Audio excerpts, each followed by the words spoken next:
Perfect. Perfect.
Perfect.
What's going on, everybody? How are you doing? Okay, so Bears lost to the Packers. I'm over it. I don't know about you guys, okay?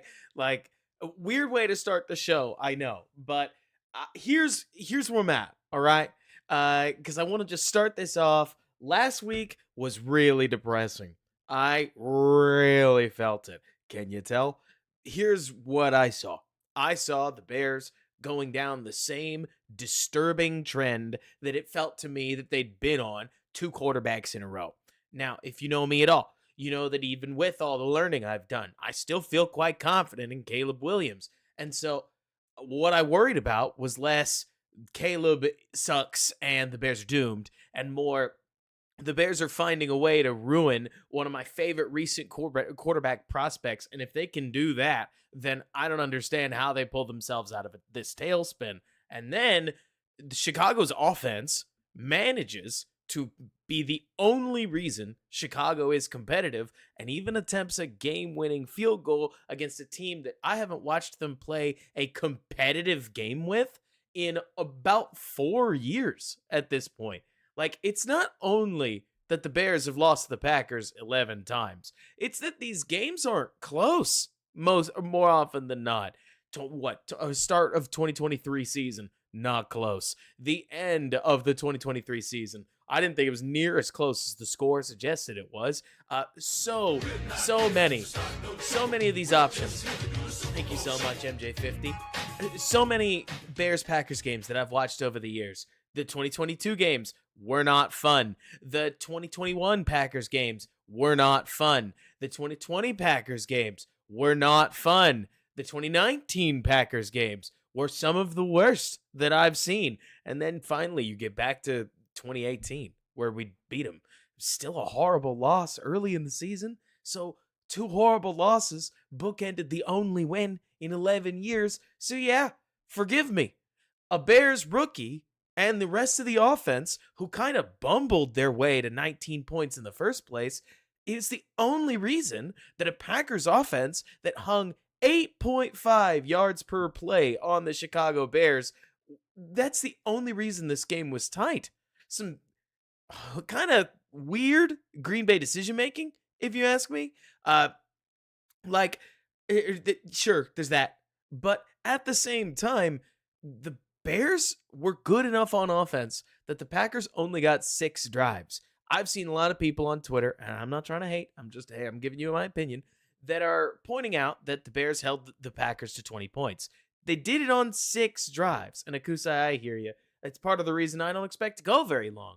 These streams are getting harder to watch, just because the tape's pretty hard to watch. But at the same time, because I got Donald in the chat, and Donald, I completely get where you're coming from.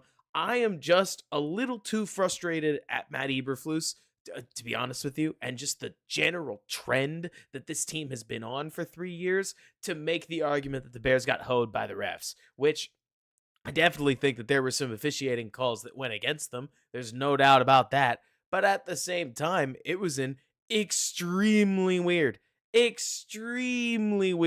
officiating game, including the missed Swift call, the picked up Caleb flop, the Watson catch that I'm with you. Personally, I don't think it was a catch, but also when I looked at it on video, it felt to me, I said it to my wife immediately, oh, there's no way they're going to turn that over. It just doesn't have the evidence. But like you're saying, John, it felt to me like while there's some stuff like the kick, I honestly have not gotten a clear indication of whether or not it's a penalty. I'm waiting on the league, to be blunt with you guys. Not that I am going to get all that mad about it, because at the end of the day, I felt like the Bears sort of invited disaster. Does anybody else feel that way? Like, 2 things can be true at the same time, and they ought to be.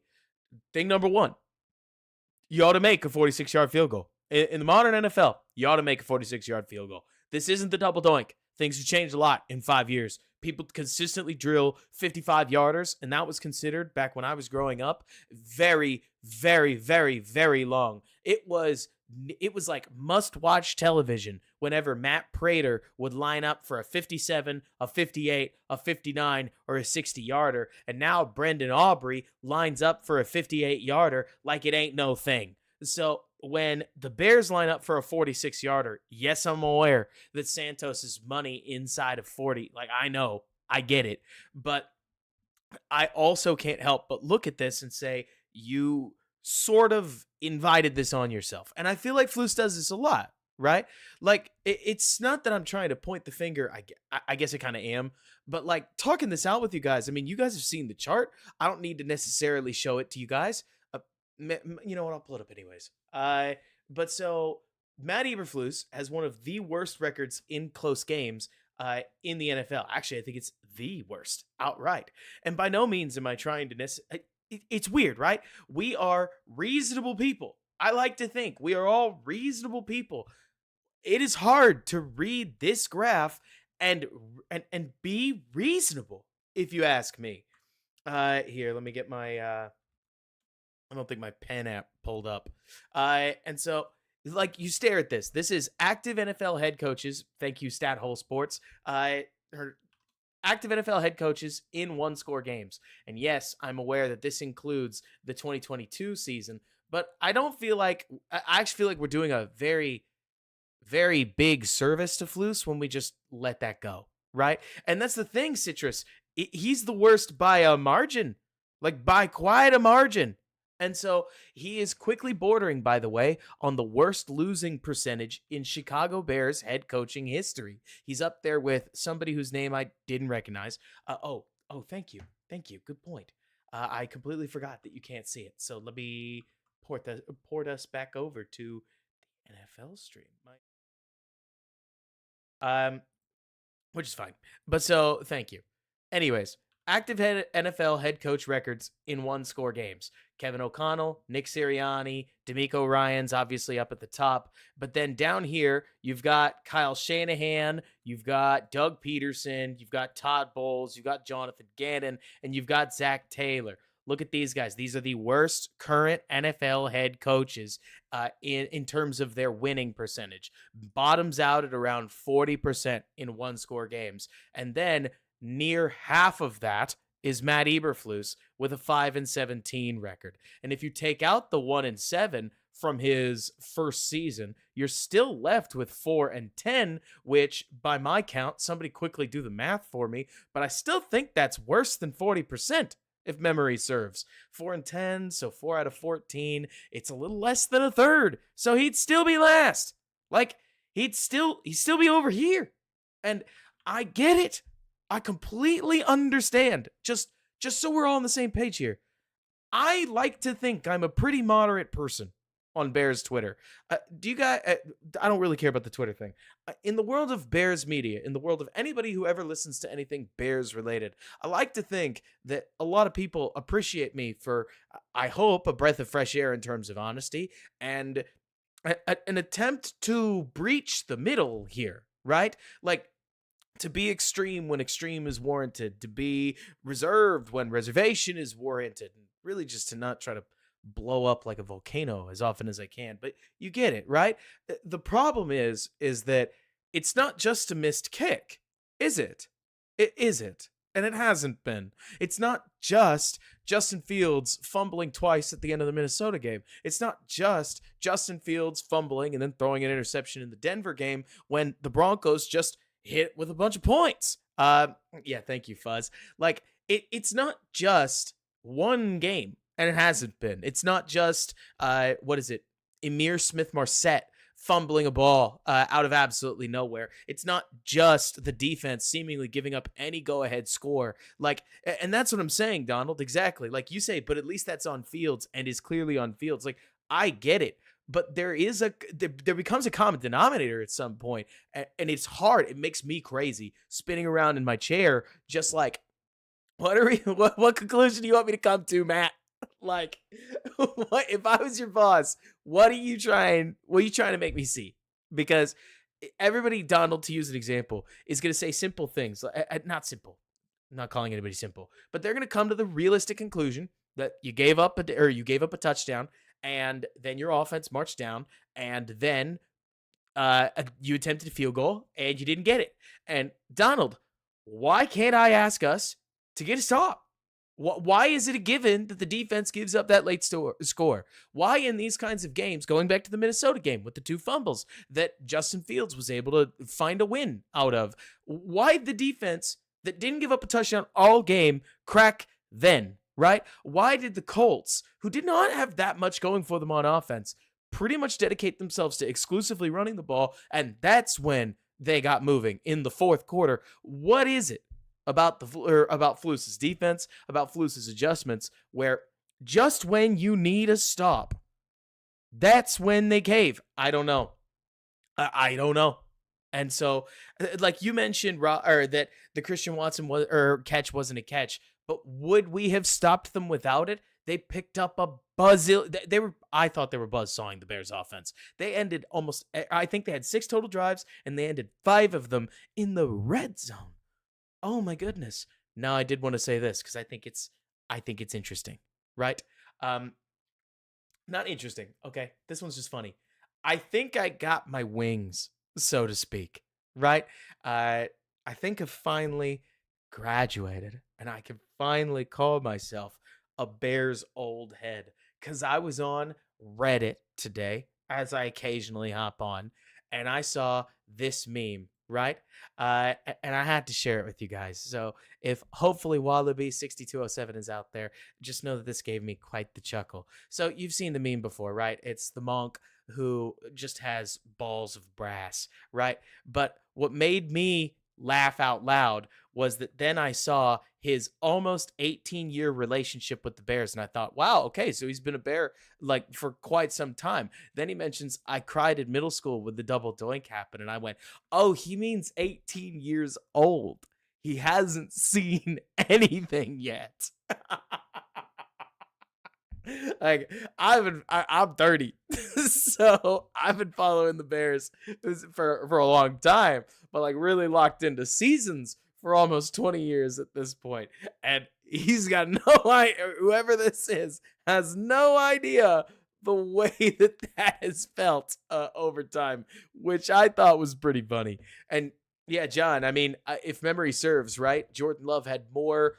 Jordan Love faced. This is a weird stat, and it probably happens more often than I think it does, right? But Jordan Love had 4 incompletions, and they only faced third down 6 times, right? Like on 43 offensive plays, they went to 6 third downs, which is abysmal. And then on top of that, Jordan Love completed almost everything he threw. So there's that. As far as what we're going to do this evening, I'm going to be honest.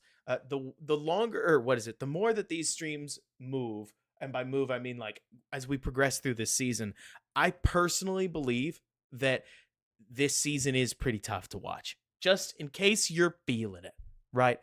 I think it's normal to feel like this team, which is underachieving, is kind of manifesting one of the worst seasons that you could have envisioned. And I think it's all right to say that. Like, they only just recently got hurt. Before then, it was just sad. And it has felt like all the Bears go to die, or like Bears are where receivers go to die stuff. And Spectre, like you're talking about. So, or as long as Caleb gets better, I don't even care anymore. 100%. But Spectre, you've also felt it, right? You've been there. You've seen it before. You've said to yourself, as long as Fields get better, I don't care anymore. As long as Mitch gets better, I don't care anymore. So if anybody's feeling the weight of the treadmill, I get it. I think it's normal to feel that way. So, anyways, I wanted to quickly go through the second half because I think the first half is fine, personally. If I showed you the first half, here would be your takeaways, right? So one, they basically run all the rhythm passes that they can think of. Rhythm. Spelling rhythm on camera. Not as easy as you think it is. Number 2, they throw some screens. Number 3, they told Caleb to be either 1 or 1-2 and go. And Caleb did it. So basically, they stopped trying to act like they were going to have a pocket and instead said to themselves, all right, So, Caleb, if you don't like what you see, just get out there, be an athlete, and go get us some yards. And that's what Caleb did. Instead of trying to force tight windows or hang on to the football for, God knows, 4 to 6 seconds, he just ran. And by the second half, I think it actually slowed down the pass rush quite a bit, which is great. I mean, it reminds me of what we said about 2023 Justin Fields. If you can flash a little bit of leg talent, then a lot of times the rush has to focus on containing you, because instead of trying to immediately blow past the rusher and curl back into the pocket, your blast down the sidelines is something that can create problems for your own defense, and then you get yelled at, right? But second half, I think is much more fun because I'm going to be honest, you've seen a quarterback run around a lot. You've been there before. But then in the second half, a lot of times that running room dried up, and that was generally where Justin's struggles started. And I think the second half is nice because, look, there's still plenty of examples of both good offense and bad offense around Caleb, but at least you get to see the quarterback looking like a rookie quarterback in the good and the bad way, right? And Joe, you mentioned, is the scrambling this time a good thing because use the legs is the first leg in the quarterback that just can't do it parlay. First of all, I agree with you, Joe. I'm not going to lie to you. I don't love that we are here, right? And I'm not going to. But when you make 3 throws like that with the game on the line, you're going to get my attention. And when you do that twice in 4 weeks, you've got my attention. And I'm by no means telling you that everything's hunky-dory, right? I'm just telling you this is real, and I don't have the grades pulled up. If you'd like me to, I could. Do you think it would be worth it for me to show you this? So a friend of mine went back and they looked at Andrew Luck's rookie year, right? And PFF grades are not empirical data. If you know me at all, you know that that's my take. I think PFF is a great second opinion. It's basically like having a film reviewer on call, and we can give them a phone ring and we can ask them for their opinion, right? And when you look at Andrew Luck's PFF trend in his rookie year, he starts, so if this is 60, he starts low, he spikes up, he comes back down, he spikes back up around the 11-week mark. And that's his season so far. You look at Caleb's, same line. He starts low, he spikes back up, he starts low, and then we got a nice spike right here. Does that mean Caleb is Andrew Luck? They're completely different players. But it's more to point out that rookie seasons that are up and down are kind of how rookies are. And we knew that. We thought the Bears' offense around Caleb would be a little better, which it hasn't been. So that's life. And you move on and you change your expectations for the team, unfortunately. But all this to say, I'm certainly interested to see where this whole thing is going because I think that game against the Packers is like, by that game, by the way, I mean, walking into the game, I thought that this game against the Packers was just a real mental, I thought it was basically Caleb being set up to fail because I thought that the Packers were going to piece us up on offense, which they did. I thought that the home crowd was going to be pretty restless, which they were. And yet Caleb managed to be a big reason that the offense was working their way down the field and keeping up with Green Bay. That may fade. It may not last. I don't know if the Bears have the juice to keep this up, but they found a way. We even saw Caleb mentally assert himself with the 4th down call that we'll get to, but I don't have this on it. Or like I don't have that on tape. Like the 4th down thing is a broadcast. If you've seen it, you know what I'm talking about. Right. But so Spectre, you mentioned, I do think the longer time to throw were teams anticipating Fields running and gave him more time, making us think the O-line was better than we thought. I think Caleb could take advantage of that. I do actually agree with you, Spectre, that looking back, I wonder if we oversold our own offensive line because teams were just playing contain, and contain looks like a good block if you're not paying that much attention, right? Khalid, how you doing? Joe, you mentioned the block kick and the fail Mary have changed the narrative from a 6'4" team with a budding star to a 4'6" team, or to a 4'6" team that needs to fire everyone. And it's funny, Joe, right? I do think that that's the ism of coaching, don't you think? That, look, what's the difference between Bill Belichick and Matt Eberflus? I don't think it's that Bill Belichick is going to suddenly make Keenan Allen dramatically faster, right? I don't think that if you had Matt Eberflus, or if you have Bill Belichick, that suddenly Andrew Billings stays healthy. I don't think that if you had Bill Belichick, that Caleb's just the most accurate quarterback in the country. All of a sudden, people make coaching out to be these drastic changes, right? Drastic changes. But look at the offense in this game. You sprinkle in a couple more perimeter, or you pack in your screens. Let me use an example. When the Bears were running wide receiver screens, they would line them up like that, right? You'd have a Z back here. Often you'd have a tight end right here, and then you'd have an X wide receiver, which is as blatant a screen setup as you're going to get. In this case, you generally are getting wide receiver screens out of formations more like a Z and an X wide receiver, and then they're pulling linemen out, at least in this game, to run more tunnel stuff because they don't think that their wide receivers can handle the blocking. It's just a slightly cleaner picture, right?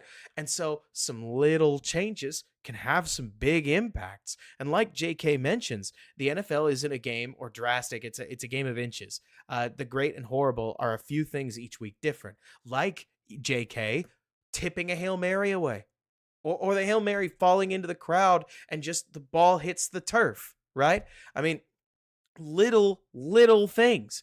Making a kick, hitting some blocks up front. Sure, leverage call. It doesn't mean that it had to be a block, but I get it. I do. It is what it is. More to say that when I'm looking at all of this, Donald and Ron and Joe and others, I can't help but see a team that when the chips are down, they're finding ways to lose, when it would be great to see them find ways to win. But that is what it is. We can't control it. When I say it is what it is, I basically am speaking to you guys, and I'm sure you know this pain too. I'm speaking to you with the disconnection of somebody who is not in the room, and I can't control it. This is an entertainment product. If I don't want it to bum me out, I'm just gonna chalk it up to I don't have any. This doesn't define me, and I can't change it. But I can tell you what I tend to think we're gonna see from the product. And but so let's see. JK, I think first of all, I think you're out of your mind. Honestly, not that I'm trying to push it one way or another, JK, but boy, that I would do a poll, but I tend to think most of us actually thought they were going to win because Bearsing or not, I mean, most teams that get in that situation just finish the game. People tend to fight me, or not fight me, like I tend to get Scott Hansen on Red Zone trying to tell me they line up for the game-winning kick, and they got it. And I'm like, yeah, of course they got it. It's a 37-yarder. Like, there's nothing dramatic about this. But anyways, I'm with you guys that I can't say that I was 100% certain. I had a back of my mind doubt, but I was like, 46-yarder, I feel good. I don't love what they did to this, but I feel good. Nope. Let's see. Is that the narrative? I mean, even if we ignore the Watson crap, the Bears did what every winning team does, except for the made field goal. But Donald, there's always an except. Like, Donald, let me challenge you, and then we'll go ahead and we'll get into the film because I don't want to be here all night and you guys want to watch some film. Okay? Donald, let me challenge you. I believe that there is an old guard of Bears fans, older than me, that is saying without saying, Matt Eberflus and Caleb Williams, you gave me the most entertaining and normal football game that I've watched in a Bears-Packers game in 5 years. And block kick or not, because it does happen, you felt like the Bears earned it, and they got hoed by the refs a couple times, and you feel like Caleb did the thing and made the statement, and the NFL's caught fire with it, and they threw the pass, and they completed it, and everybody feels so good that you're giving Eberflus a pass for this one. And you know what? To be honest with you, I get it. I don't want you to think I don't empathize. But they did lose. They did lose. They lost the Bears-Packers game. And I have trouble forgiving the coach who is making a habit of finding unique and creative ways to lose games. If you had a bingo card or for how to lose football games. He's lost the 2-score comeback. He's lost on the Hail Mary. He's lost on the block kick. Like, how many other ways can we lose a game? He's lost on the crippling turnover late in the game. Like, there is this point, Donald, where I completely get it. And I'm not asking anybody to give up on the Bears. I don't need you to hate the team. It's more like, yeah, the top punch, Joe.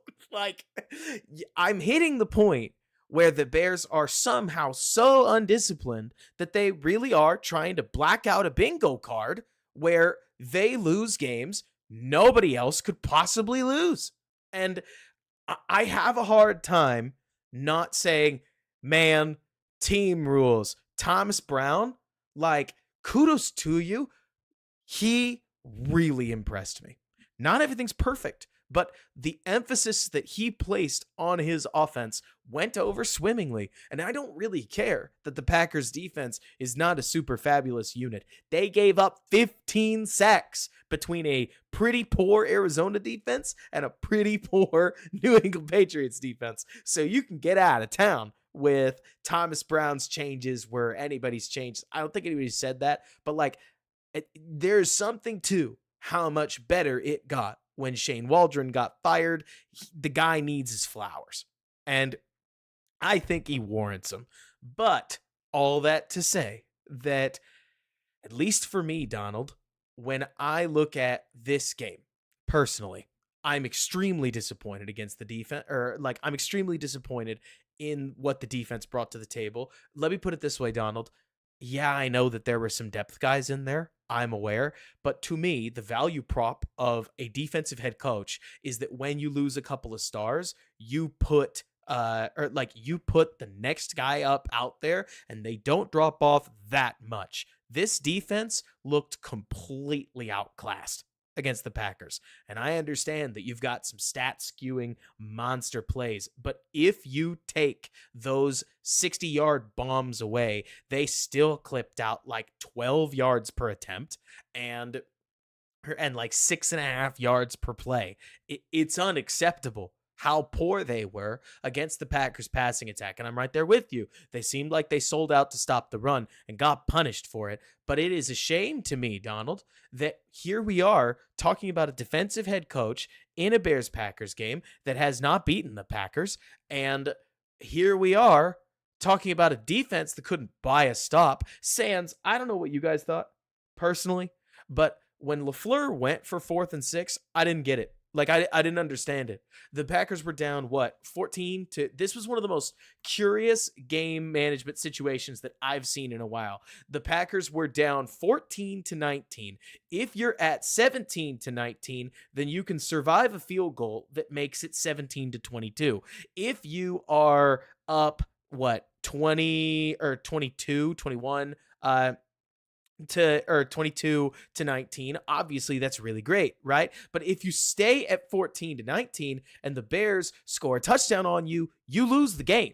Like, that play didn't make any sense to me personally, especially because Spectre, I agree with you. Like, it's not like I had a ton of respect for the Bears D either, but maybe I'm just too film rat, Spectre. I'm being honest about it. Like, I know that sounds ridiculous. The end zone is just not easy to get into, man. Like, especially when you're at that, like, if this is the end zone right here, in my opinion, especially when you get to this dotted line and you're on this side of it at second or especially third, fourth down, I would start sweating, right? I think it's really hard to get into the end zone from more than 5 yards out on gotta have it downs. It's not to say teams don't do it every week, right? A lot of great offensive coordinators or great players call great plays or make great plays. But to me, 4th and 6, I would love to see the analytics on how successful they expect that down to be, because I thought at 14 to 19, the other thing I would have been thinking about is if we kick and get 17 and we stop this rookie quarterback once, we can grind this game out and win 20 to 19 off of 2 field goals. LaFleur thought differently. And kudos to him for it. Ends up with the touchdown on the next drive.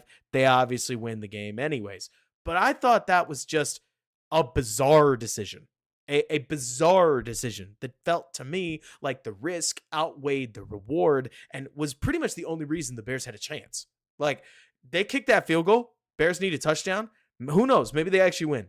Like, Caleb had, it is still crazy to me just how much clock the Bears drained there at the end. Did y'all realize that the Bears, did y'all realize that the Bears converted that fourth down just about after the 2-minute warning? They hit that throw to Keenan with 1:10 left on the clock. I think that's crazy. They went 1:10 down to 0.05 in one play, which I can't help but sit here and think, Matt, you know your team has had trouble in these moments. Go take the win, but whatever, I guess. I guess that is what it is. Anyways, let's see. And I agree with you, Spectre, that it's purely emotional calling, which if it worked would have killed the energy in the game. Hey, sometimes those things work and you get massive claps for it, right, Spectre? Another example, Spectre, I'd be saying, why did the Bears go for it on 4th and 2? I know Caleb wanted to go for it. You got to tell your rookie quarterback to calm down if they didn't get it, right? Clear field goal range on like the 28-yard line, but you pick that you pick up that 4th down, and I go, Caleb's the dude. He picked up 1 4th down once. And I think it's kind of funny. Anyways, let's rip through some game tape, right? So, just to make sure we're all on the same page, it is 7-10. We are kicking off the 3rd quarter, right? First half is what it is. There's some fun, there's some mess. We start things out with a quick little shift into the I formation, and then we get, if you can believe it, Gerald Everett, as well as all the rest of the Bears, making a nice little play in the run game. Let's watch this from the behind cam, and you'll see it. So, I don't know if the formation shift really does like a ton for them. They pull Schmitz across the line. It looks like it's a zone adjustment, which maybe they picked up that 55 pulls in. But they run toss crack effectively. It's not quite toss crack. It's more like a sweep. But you get some beautiful blocking from 70 and 85. Watch Schmitz in particular gain that end right here and then seal him on the other side of it. So beautiful, beautiful combo block up to the 2nd level. Kudos to Gerald Everett on a play like this. Gerald gets out there and makes one of the best blocks he's honestly made all season. It's not that it takes much when you're blocking a DB in space. Just go pick up a piece of him, and Swift does the rest. Great way to start the half.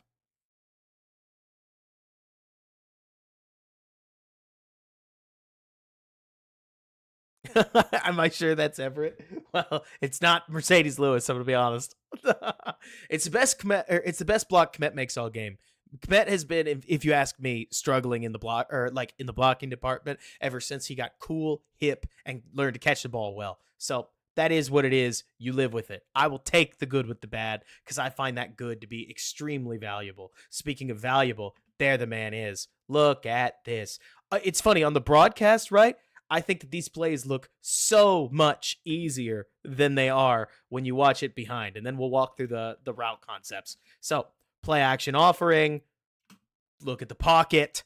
You hit a nice run play. Everybody tells me that you don't need to establish the run. You do. Watch the D-line. These guys are run blocking, or like these guys are run repping. At the very least, they give it a look. Tackles do a great job. I would love to call out Braxton Jones on a play like this. I know we're doing a lot of rewind, but you know what? I'm fired up about this one, so we do it.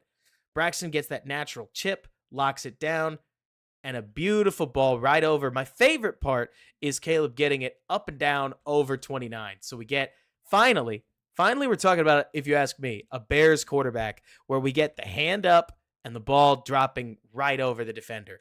Thank goodness. It has been a minute. And John, I agree with you. Schmitz was never a great blocker, but at least he, I thought, was more 50-50 than this season where I think he's closer to 30-70. But you know me, John. If you think like I do, because you've been around the channel for a hot minute, I also don't think of basically any tight end out there as a good blocker because I think that they get some of the toughest assignments in the NFL. And shocker, the two-way guys are what is it? If you're a little good at everything, then you're not great at anything. And I think the same applies. But anyways, so what we're getting on this play is a variation of flood. I've always seen it called, where we're gonna get command. Yeah, Kittle's one of one, but when you're comparing to the great ones, that is what it is, right? So concept basically looks like this, right? And the gist of at least how you're trying to run this, Smitty, how you doing? Is you want that alert right here, the deep one. It's an A to draw this corner. If you see his back turn, you know you've got space here, right? A lot of times I've seen a lot of quarterbacks will keep their eyes on the flat because if 29 is fading back like this, you're about to throw a pick, right? But if you think you can get it over the guy, hell yeah, like go for it. And Kmet does a great job here. Watch Kmet's route because I think he looks so much more fluid than I think he used to. Gets up, gets through contact, flips the hips, runs to space. But to me, the impressive part is Caleb keeping his eyes, recognizing that he's got a window, and rip it. Get it up and down over the defender. Beautiful chunk play. Honestly, one of the best throws of the season. It can be really easy to get prisoner of the moment, I think. But in the world of confidence, it was great to see Caleb come out in the second half after having run the ball for basically the whole first half. And I will tell you honestly, in the first half, I thought that there was a decent chunk of turndowns. Nothing that couldn't be sort of explained, but you could kind of feel Caleb having to shake off all of the ick of the last couple weeks. But to come out early in the second half and establish that you are willing to throw the ball and to throw it to the numbers with some accuracy was really nice, if you ask me. The stuff that happened at the line was a little simpler, but we still do a little of it. Spectre, you mentioned Braxton being serviceable. I think it was Razzie who, let's see. Tyler, I think Dable is interesting. Look, you're looking at a major Brian Dable guy. So don't hear me as saying anything against the guy.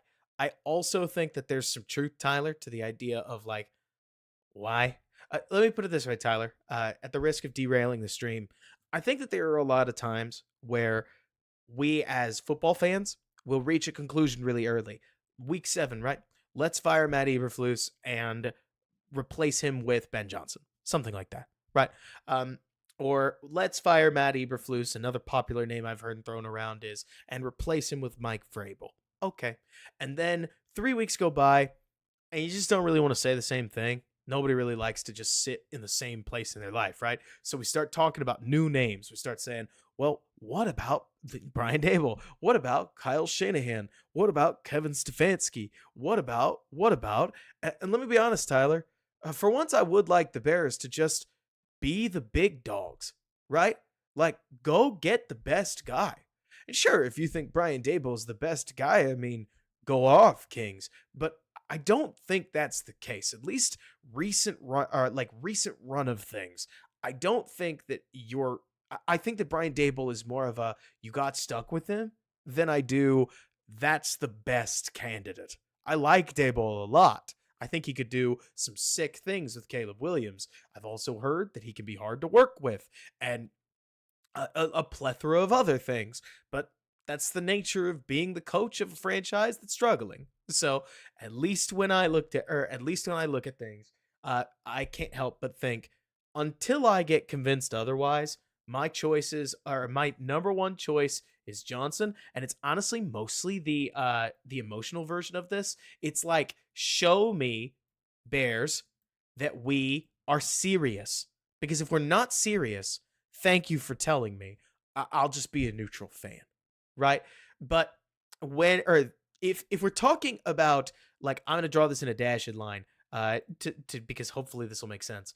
If we're talking about candidates that I like but don't think fit on the Bears, right? I am really interested in Liam Cohen. I think the guy is calling a phenomenal offense in Tampa Bay right now. I think that I think there's a lot to like about what he did at Kentucky. And if he succeeds in interviews, which you and I are not involved in, so I don't want to pretend that we are, then then I think he's got all of the requisites of being one of the next great offensive or one of the next good offensive coordinator turned head coaches. And Razi, I agree with you, but at least you know he play called in college. So 1 year guy would make me nervous too in the NFL. But I say number two because, or like not just number two, but like a dashed number two, because I don't think that's gonna happen. Right. I think that the Bears, if you ask me, are just maybe they would look at a Drew Petzing or a Liam Cohen. Maybe we would end up having to talk ourselves into it, right? But I tend to want the Bears to just give us the sure thing, for crying out loud, or as close to a sure thing as we're going to be. I have spent so long talking myself into the Matt Eberflusses, right? Give me something steak, right? Don't don't take me to the fish restaurant and serve me the fried chicken or something like that. Don't take me to the pot or to the Italian restaurant and convince me that the buttered spaghetti noodles are the best we got. Like that's good enough. Like, and no, I don't really want to do the good enough. I would like to try to find the next great head coach, but that's a whole conversation for another time. At least for me, that's where I am at, right? Uh, and Magic, you mentioned, do I think Johnson wants him or does he want his own rookie quarterback? I don't know, to be honest. The biggest question is this guy right here. So, like, I'll tell you openly, there is going to be a question around the league of what do you think of Caleb Williams? If there are coaches out there that thought that he was raw, maybe hard to work with, believed the rumors, and don't really want to be a part of it, the Bears aren't going to be the destination that we wanted them to be, right? If the league thinks that Caleb is that dog and that they can basically be the Zach Taylor that rides his coattails to success in the future, then the Bears are going to be very desirable. So I don't know. I won't pretend to know. We've kind of done this before, right? And Magic, you mentioned, I guess that means these last 7 games matter. Yeah, unfortunately, if the roster looks lame and, lifeless, that's a tough job to sell, don't you think, Magic? Especially because Magic, let me challenge you for a minute. Is it not in our nature as fans to convince ourselves that we have the best job? There are going to be Jets fans out there right now convincing themselves we have Aaron Rodgers. Why would somebody not want to coach our team? What does that sound like to you? Crazy. What is Caleb Williams, the 4th best rookie in his own class? That's not what I think, but you get it, right? Like there are a lot of people that in Bears world are going to say, yeah, but the Bears have Caleb. Dallas has Dak.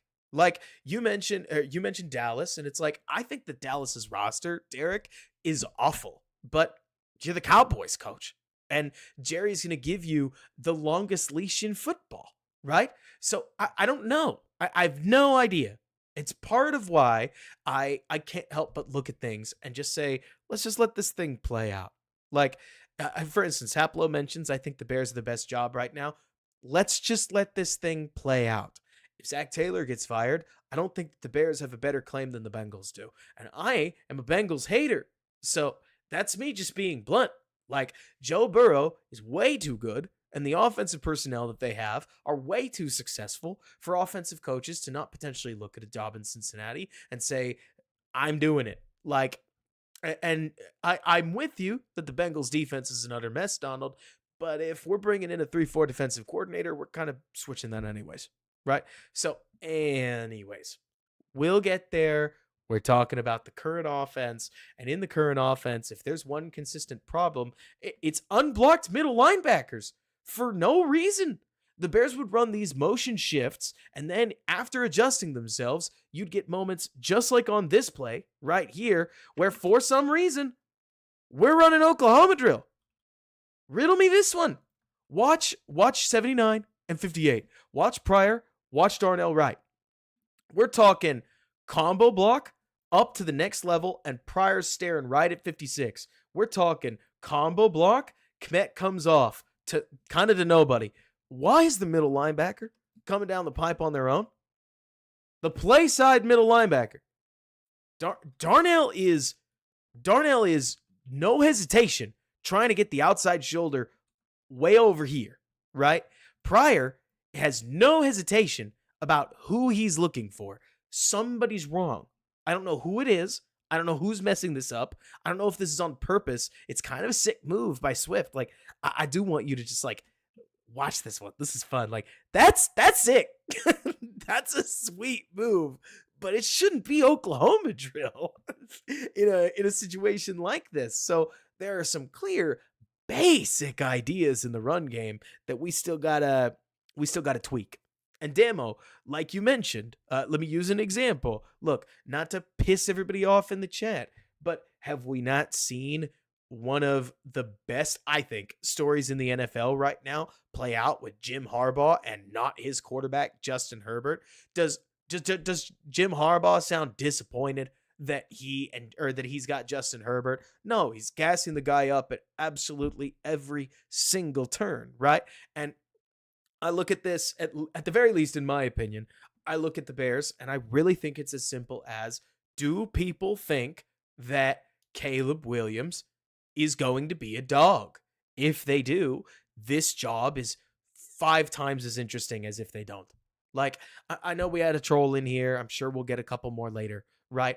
But if Caleb Williams is thought of as worse than Tyson Bagent by Ben Johnson, he's not going to want to come to Chicago.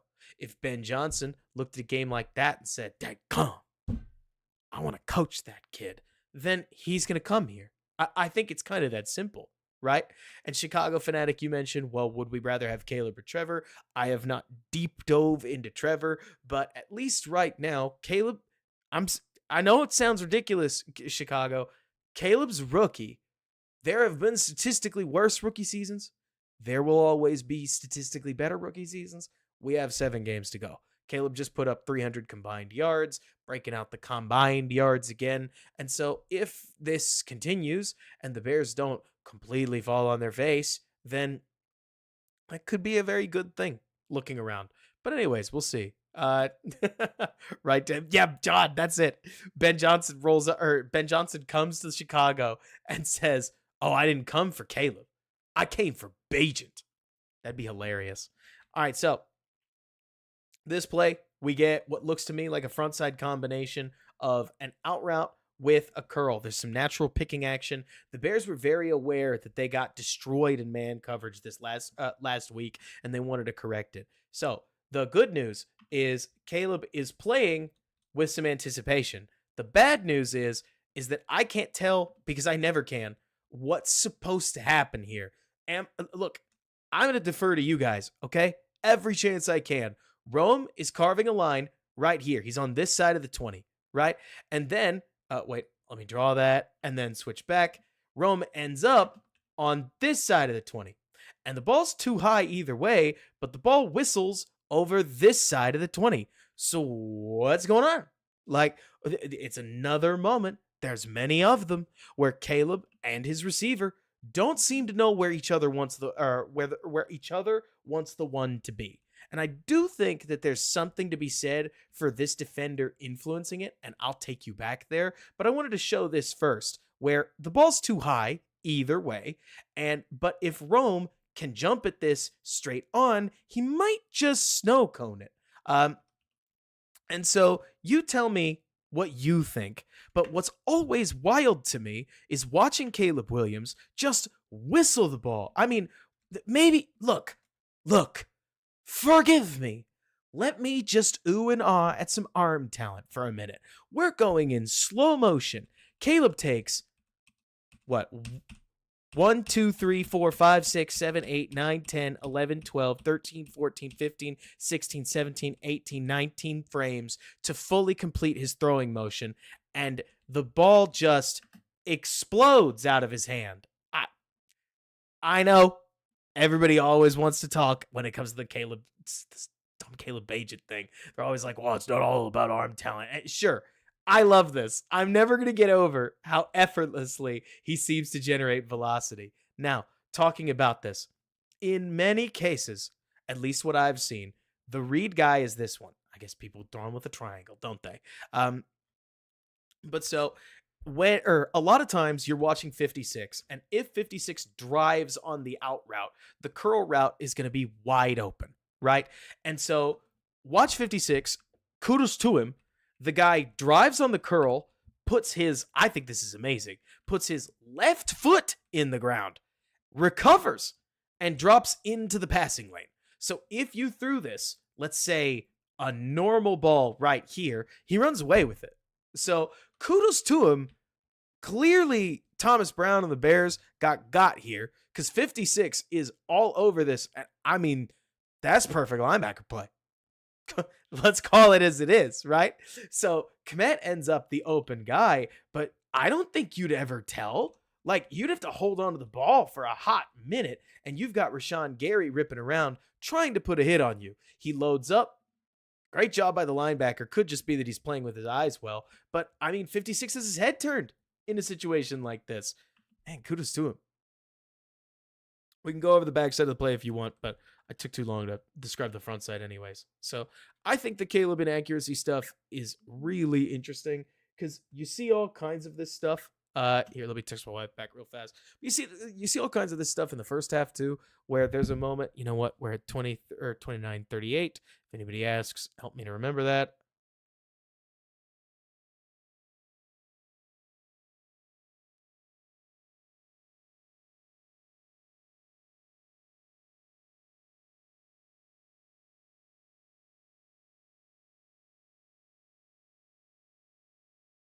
Specific play I want to see.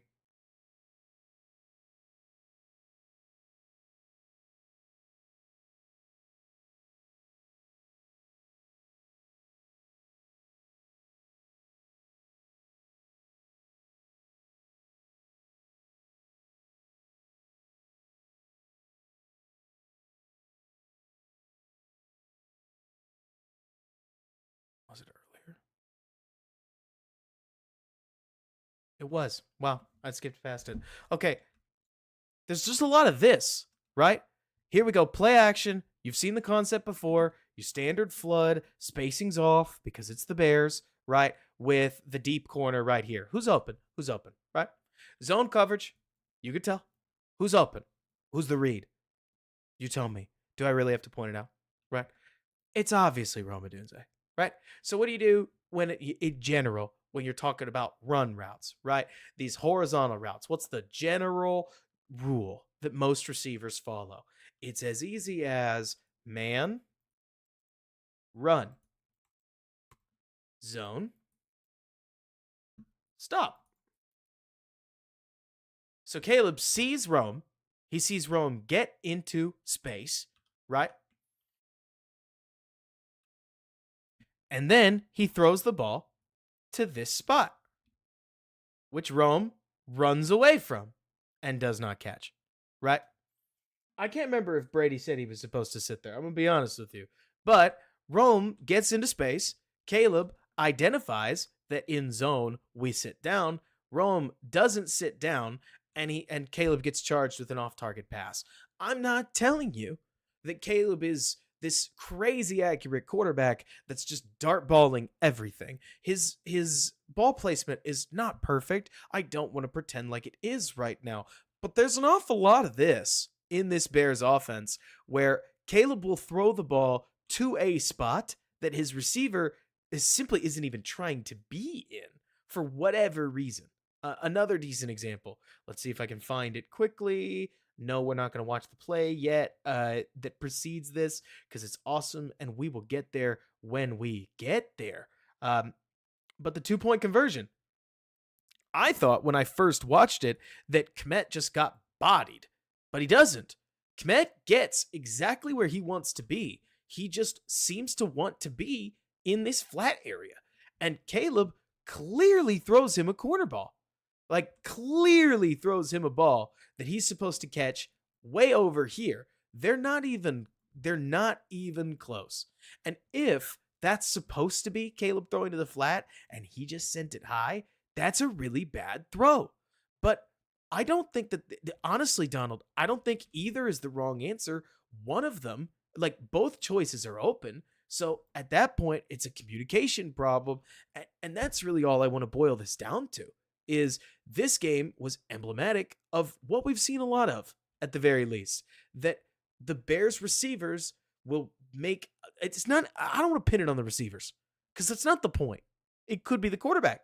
The quarterback could be airmailing everything. But we've talked before on this channel about how there's a cost to anticipation. Caleb's loading to throw before Kmet has made his choice. Don't we love that? That's good until it's bad. And Kmet takes a sharp angle out and gets wide open in the process for a ball that goes in a different direction. So when it comes to Caleb's accuracy, big part of me thinks it'll come. If it doesn't come, then that's too bad. And we'll have all ridden on this ride together. But there's an awful lot of dudes that don't get, or dudes that are in a different place than the quarterback seems to expect them to be. Do with that what you will. Caleb drops back on third down, whistles the ball to Keenan Allen. There's really nothing there. At least when I looked at this, it seems like it's just a three-man combination where Rome is trying to work to this side of the field, DJ is trying to work like a 7-stop or something, and then Keenan's got this whip route right here for if they don't like it. I think it's Rome as the number 1. It wouldn't surprise me if he's going to softly progress to Keenan as the 2. Thomas Brown seemed to try to shorten the reads a little bit. But so they took a look at Rome. Rome is getting bracketed in a situation like this, meaning that especially since DJ from pretty much, or DJ just gets clamped in catch man. So you throw it to Keenan Allen and you take what you can get. Now, this is the play that Caleb demanded to the sidelines that he be able to go for fourth down. So that's fun. You work yourself into a fourth and manageable, and then you go get it. But like you're saying, Ritzy, I would feel the same way, where I think it's much more worthwhile to be concerned on the fact that Caleb doesn't seem to have a particular feel for the deep ball at any point. And I would think it would come, but that's a much more realistic fear to have, in my opinion, than the fear that Caleb is somebody that can't handle the mental load of football. It's my opinion, but I think Caleb looks. Here's what I think. Okay, I think Caleb looks like he is learning a lot of these defenses for the first time. I think Caleb looks like he is mentally processing something that he just hasn't had to deal with. And if I had to guess, I tend to think that the air raid's reliance on pre-snap keys instead of meaningful progressions has made it to where Caleb is having to learn a lot of this with the new tempo of the NFL, and it's a lot for the kid. I don't think that's a problem. I think it's okay to say that Caleb's natural gifts gave him a much rawer game that he's having to repolish at the NFL level. That's pretty normal in a lot of cases, especially when it comes to the super talented kids. But it does mean that you're going to get a couple of growing pains here and there. Then, on top of it, sometimes the Bears' offensive design just doesn't really make a whole lot of sense. Like, for instance, on a play like this, it looks to me like the number 1 read is Keenan Allen. So you tell me, why does Caleb not throw to Keenan Allen when Keenan Allen separates, right? Why aren't we throwing that ball? What's going on? Why aren't we throwing that ball? I'll tell you what I think before we look any deeper. When at the least I look at this, if Caleb throws it right now, we might be able to whistle this to him. Sure, 7's in the way, and he might be seeing that too, just because it looks like his eyes come away, and then he's looking at DJ Moore. But I do not love the fact that Keenan and DJ's routes fundamentally run into each other. Like, if there was any semblance of a late window to Keenan Allen, there isn't now. And so now Caleb's got to figure something out, snaps his head to the check down, and is able to make it work. There's going to be a time where you hope that we get some, let's call it veterancy, but yeah, I don't know why 7's so slow to move either, man. Quay Walker had a bad game from Quay Walker, but the Bears pick up fourth down, and you're here for it. Yeah, Dynasty, in my opinion, Caleb is basically relearning how to play quarterback at the NFL level, which I think we all expected him to have to do. We hoped he'd have a little more progress by now, but I don't love the ways that the Bears have tried to get him moving, so I don't know, it is what it is, right? Here we get some downhill running, and finally we block the middle linebacker, so because of that, Roshan Johnson goes out there, gets us 6 yards. Gotta love it.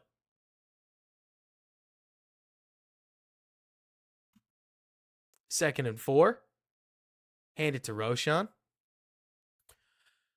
So, for those that aren't a part of JT O'Sullivan's Patreon, I honestly don't think I would have seen this. Okay? But whether it's a timing problem or whether it's a timing problem or whether it's something else, 33 right here is not convinced that DJ Moore is going to get the ball. Because he's not convinced that DJ Moore is going to get the ball, what would otherwise actually be a medium productive run play involving contact? It's not. And Evan Williams, number 33, is the first to hit Roshan Johnson, and this goes nowhere. I will chalk it up, instead of breaking out the effort word, I will chalk it up to timing, because I've seen this a lot, where DJ's not meant to block, but DJ is meant to motion such that he could get a jet pass. So basically, 33 has to buy that DJ might get the ball. Hesitate. We're not blocking him. So if we're not blocking him, then the player that has to influence him, let's call it, is probably DJ Moore. And for whatever reason, we don't time the snap up well enough where it's realistic that Caleb could tap past the ball to him. I don't think. And DJ does not look, I don't think, particularly convincing that he's going to get the ball. I'm not trying to take you to acting class, okay? But 33 isn't convinced, and he makes the play. If there's anybody to blame, it's that. It also does not help anything, does it? That Coleman Shelton takes a fat L alongside Jake Curran. Oh, man, look at that. Like, both of these dudes. L. Who is that? Is that Devontae Wyatt? Number 94? Because he just goes, boom, boom, I'm here. Might have shut that play down anyways. Much consternation over nothing.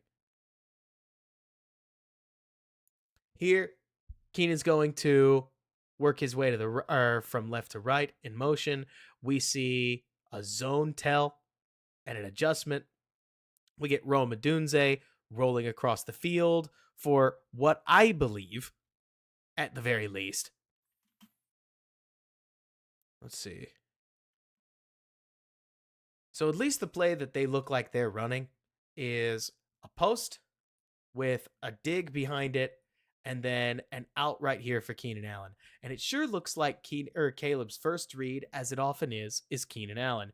Watching the initial part of this play, Keenan gets Keenan gets strapped up pretty hard, and I frankly would want Caleb to come off him too.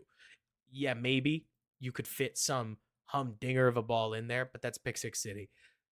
With Rome cutting across the field like this, it's a beautiful route to attack any poaching player. So as Rome basically rips across the safeties, there's only one player that could possibly break this up. It's 24 right here. I don't think Caleb sees him. I'll be honest. Like, I think that Caleb thinks that 24 is going to run with DJ. And it's not like he can see all the way across the field. So he sees it last minute. And when he does see it here, he just throws the ball really high so that only Rome's got a chance in it. That to me is the only explanation for the ball's placement, is it's safe. But Woo, how you doing? Because at least when I see it, this is the look that Caleb throws it at.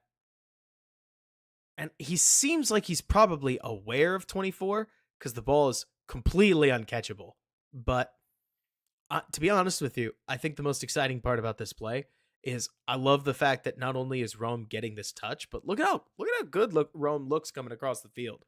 Like, compare him to a lot of these over routes that you've seen Keenan Allen run. Like, Rome is quick to get to that spot. There's some burst there. I know we're talking about a very specific part of the play, but like watch this gap right here where Rome really hits his stride. Like he accelerates and blows by this safety. And if the corner doesn't play up, kudos to him, got to do your job, then Rome's wide open with probably a corner sprinting back to get there. Rome looks really fun to me. Really fun. Now, we got to figure out how to, Rome's got to figure out how to play the top of his routes like his quarterback likes him to. But once he does, man, this kid could be really good.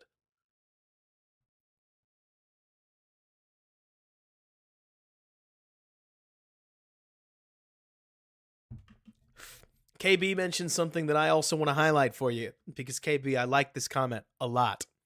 KB mentions, looking at this play, I wish Caleb tried to create a little to his left. So first of all, if he tries to go left, I think this guy's containing him really well, right? So what about if we try to run forward? Well, that could work, right? But I don't mind that Caleb is trying to take his shots from the pocket, right? So far, Caleb has, I believe it's 9 touchdowns. We better break 12. It's going to be really tough if we don't. Anyways, so Caleb's got 9 touchdowns. All of them are from the pocket. I don't think there's anything wrong, personally, KB, with as a rookie, do the right thing the right way and learn from it. If you find out that that wasn't the right thing through film study, good. Take a lesson and learn. Like, I completely hear what you're saying. I do. But at least to me, I don't mind that Caleb is trying to be the pocket passer that he will eventually need to be. I think personally that around year 2 or around year 3, realistically, run it as much as you need to at that point. Right now, to me, running suggests a lack of options, which is frankly part of why I appreciate that while they have some quarterback run game tags in, they're not doing a ton. Goodness. Okay. So, what were our rules? Against man, we do. Against zone, we do. There's space on the field where I believe one of the Bears receivers is covering themselves. Feel free to watch the play again. You tell me what you think. But just the way I've seen these traditionally play out, generally, especially against zone, there's one route that gets thrown a lot, especially if 20 is covering 15 like this, because that's too tight. You're going to get smoked, right? What are we doing, right? Like to me, DJ Moore comes out, we're adjusting the gloves mid-route. I'm fine with all of this. Put the brakes on. Like, just stop. Let Quay Walker run himself away from you. What are they going to do? You've got a first down at that point. Instead, and Caleb stared at it too. Like, look at Caleb's eyes. We're looking at 20. We're looking at DJ. So now we got to figure this out with our defender. We got to be an athlete. We break a tackle. And we go do something with the football. But that bums me out, I'll be honest. I love DJ Moore. I think DJ Moore is exceptional. Was exceptional last year. Why we're running ourselves into coverage, I don't really know. And I do think that this end does a good job of chasing Caleb down. I don't know, to be honest with you, even just talking about this. Like, if Moore settles back here, Caleb probably has to put the brakes on and let this guy run past him before throwing to Moore. And it's not an easy play, right? But at least there's an option. Where Moore is standing as we cross the field, there's just nothing to do there. Glad we get the yardage, but I don't know. I think I wish. Does this make sense to the longtime viewers here? Last year when we were talking about Justin Fields a lot, there would be a bunch of plays where I'd be like, this is really good. This is like, this design works. It's not perfect, but at least this guy's open. And there was no throw. With this offense, it feels like on a third of their plays, sometimes more, I'm sitting here like, well, that's too bad. Because if the quarterback played this right, they'd be frustrated that the play didn't work like it was supposed to. And that's a shame. Because if the big lesson this year is I don't trust my guys, that's no lesson at all. So Thomas Brown added quarterback run game. Caleb blew the first read of the game, and from there, got all his pull reads right. I want to quickly shout out Rome. Like, this has been sweet. Rome blocked his butt off in Sunday's game. Keenan doesn't get a great block, but at least he's trying, which is something. Yeah, KV, it kind of does feel that way. I like that. With Fields, it was he should have thrown it there. With Caleb's, it tends to be more, I guess he could have thrown it there, or maybe he'd try to do it. And there's definitely some turn downs. I don't want to pretend there's no turn downs, right? But he's a rookie. I'm not expecting him to play like a 4-year vet. The only person who seems to be expecting Caleb to play like a 4-year vet was Caleb himself and Shane Waldron. Turns out, Rook, you got to learn the hard way. So we get a flat defense. Looks like we're getting some form of cover one. It does look like it's man. And so with it being, it gives a man look quickly and then fades into looks like cover two. So the play is Keenan Allen running a corner with Rome running a whip. Look at Caleb standing tall in the pocket, watching this corner decide for him. I love these little high lows, like basic little things. High, low. It is, if you look at this is kind of a creative little way to get into smash, isn't it? Like, smash looks like that traditionally. Here you go long way over, creates a switch release feel, and now it's the same read as ever. Play deep, throw short. Play short, throw deep. The corner plays it deeper, runs with Keenan Allen. Ball comes out to Rome.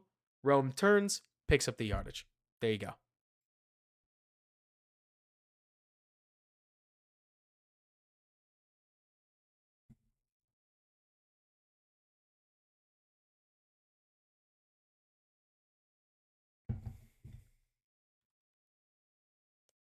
Goodness. That's what I want more of. Like, I just love watching these rips. The quickness with which his arm just snaps that ball out on an NFL field. It's like, whoo-hee. Now I need some accuracy. Just like, honestly, I don't care. More games with crazy high completion percentages so that the Bill Belichick's of the world don't just get to jump on him, right? But, for now, we got to deal with what we got to deal with. Get that run up the gut, baby.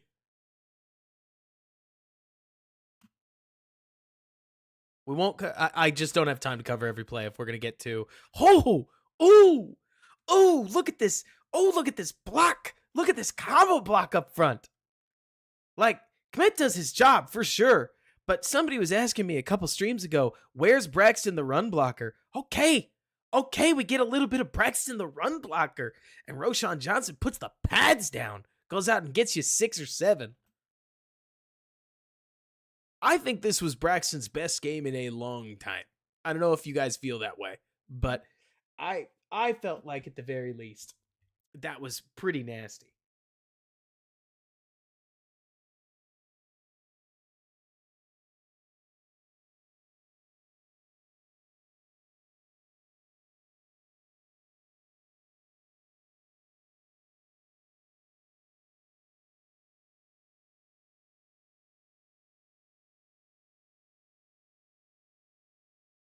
Ritzy mentions he needed the rest. I do think that there's an element of paralysis by analysis.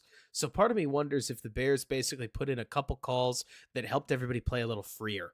Like, simplify responsibilities, which, keeps leading you to plays like, well, in this one, I think it's just people stepping on each other. Like, I don't have another good explanation for Wright just sort of falling the way that he does. And then Shelton and Pryor can't handle 97. I think Shelton, somebody asked me about him earlier. I think he looks like what I expect of a relatively inexpensive veteran center.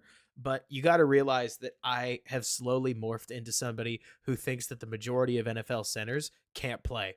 So there's that, right? Like, Shelton does his job, I guess, as best he can in pass pro. And you just sort of live with it.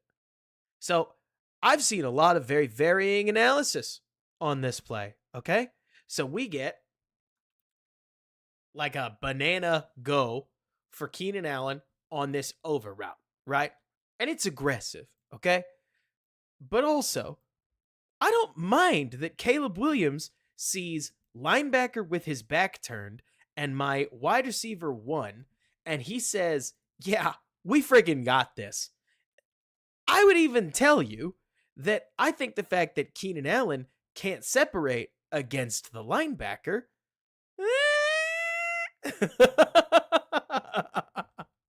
But hey, you tell me. Like, look at that. We are just curling over, and Caleb lets that throw go, and Keenan nearly comes up with a sweet contested catch. We put the ball over one linebacker, drop it under another, and Quay does a great job. Like, Quay Walker, it's probably his best play of the game, if you ask me.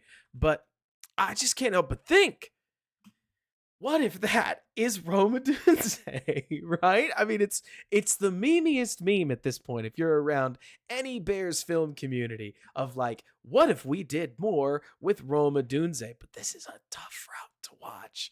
This is a tough route to watch, if you ask me. Like, it really takes us a while to get there. I'm fine with the throw, but maybe part of me just wants Caleb to be aggressive and is comfortable living with whatever that means. So this one doesn't bug me like I think it bugged some people. Also, I'm never going to tell you that Darnell Wright plays the cleanest game possible, right? Because he doesn't. But his feet, especially if there's an O-line coach that can get him to stop waving his hands like this, Darnell Wright is the only guy I've seen that can actually play the island with any ability at all. And hook or not, by hook or by crook, he gives Caleb enough time to try to get the throw down. Yeah, Khalid, no kidding, right? But yeah, it's tough because Caleb developed a relationship with a wide receiver that I think has just been a little bit of a letdown. I'm not trying to hate too much on Keenan Allen. I think we all get it, right? Spectre, this angle, yeah, it's pretty sweet, isn't it? Like, zip, drop it in there, baby.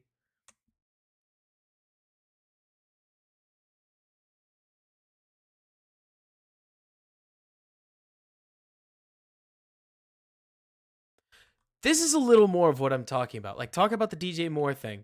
Watch Rome on this. Rome is not even getting the ball. But as he comes across the field, snaps his hands down like that, right? Simple stuff where you can feel at least what they're generally being taught of, okay, here's the ball. And do you see what it did? Like, both of these linebackers take a step towards that side when he does that. It's not a big deal. It doesn't really matter. But full team attention to detail would be awfully neat. Oh boy, it's this play. Okay, so we've got Rome Odunze, who is hauling across the formation, faking a handoff, and then keep an eye on Rome as this play progresses, running forward, getting into a near fist fight with the linebacker, and then finding somebody to block. Okay, so where's Keenan Allen, right? Keenan Allen is going to come off the ball, and he's going to hustle up onto the safety because it's a screen, and he's going to find somebody to block. And then DJ Moore is going to must outside release. And there's this guy keeping on 24. He's the one who ends up making the tackle. So there you go. I don't know. I don't know what the deal is. But if we influence 24 or block him or go get a piece of him, we probably get a bigger play. Because in theory, even if he's just out here, Swift has a little more space to work with. You might even pick up a first down. Now, they score a touchdown anyways on a play like this. But you just start to feel like you're seeing this more often. Like, I'm shocked that I don't know, that I even have to highlight it. Because this was just never something I thought about last year, et cetera, et cetera. Hard to be successful if all 11 guys aren't blocking on or aren't playing on a screen. You can't take plays off in the NFL. don't know, unless you're going like all the way away from him and DJ's on the clear other side of the ball. But I guess that's a separate conversation. Oh yeah, Khalid mentions Rome wants a piece of everybody. Well, here we get 79 and 58 stepping on each other. Matt Pryor is about to plant that, or what? It's Darnell Wright plants his foot on Matt Pryor. So then he gets whiffed. Pryor falls over. And is it Swift who rumbles forwards for a piece, anyways? So we don't block the middle linebacker. Check mark 1. Both our linemen fall over. Check mark 2. And Swift is like, oh, good. This is why I signed this contract. 4 down.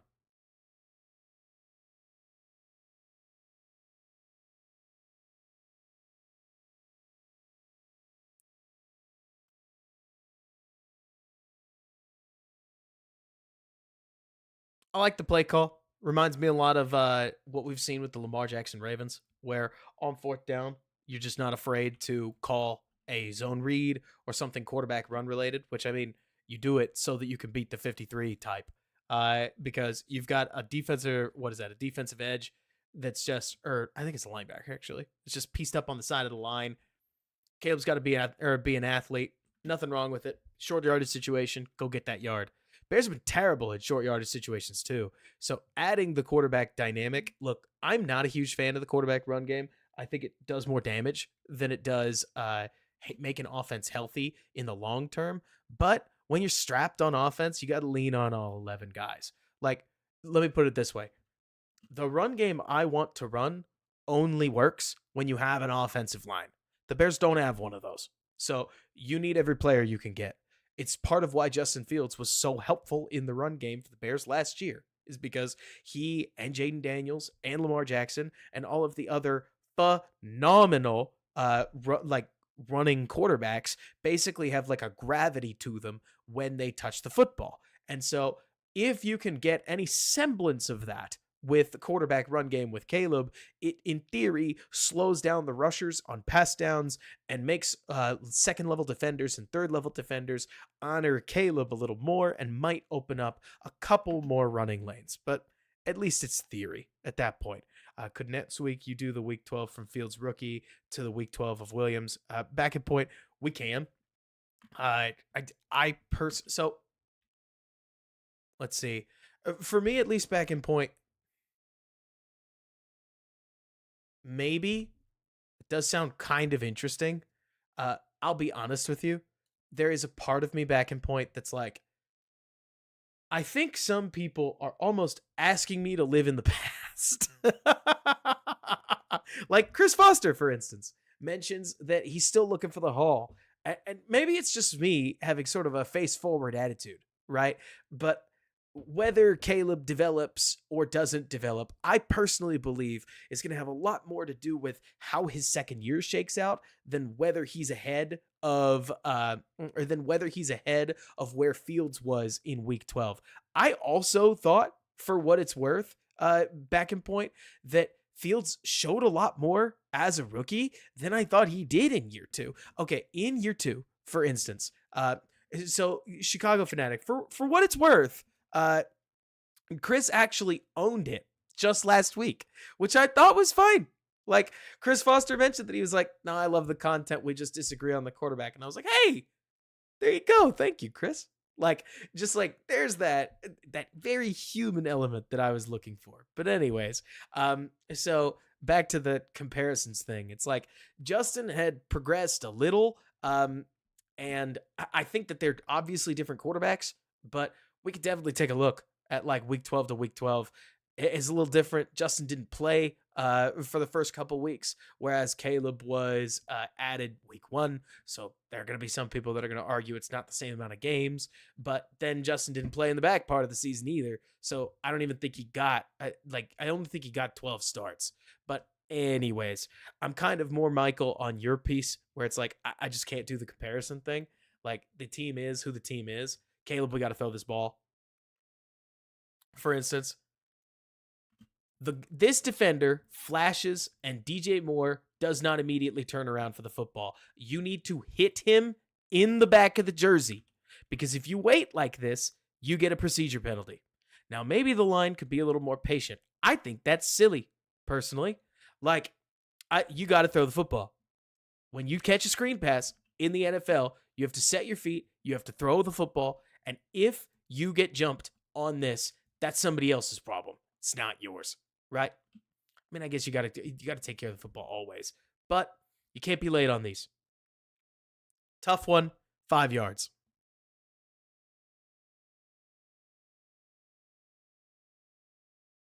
What did they take off Caleb's plate? Taco Man, if I was going to put it very quickly, I would say that they took reads 3 and beyond off of, I think that they took reads 3 and beyond off of Caleb's plate and basically said, if you don't like 1 and you don't like 2, get out of there.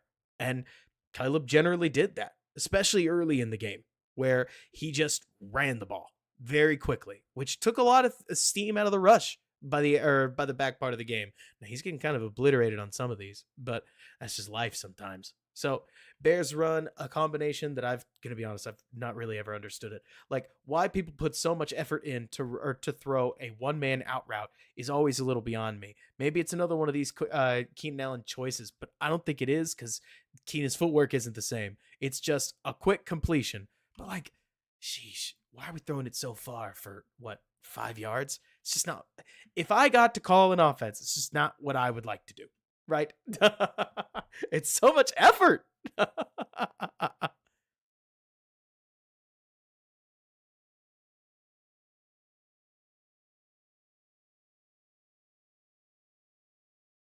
Something to be said for a quick ball with a completion tires out the rush, which, you know what?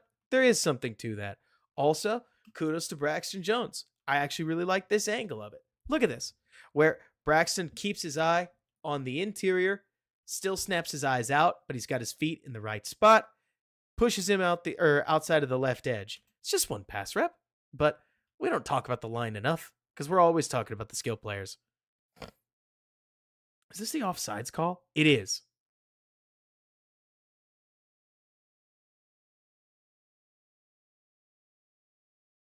Classic influence, too.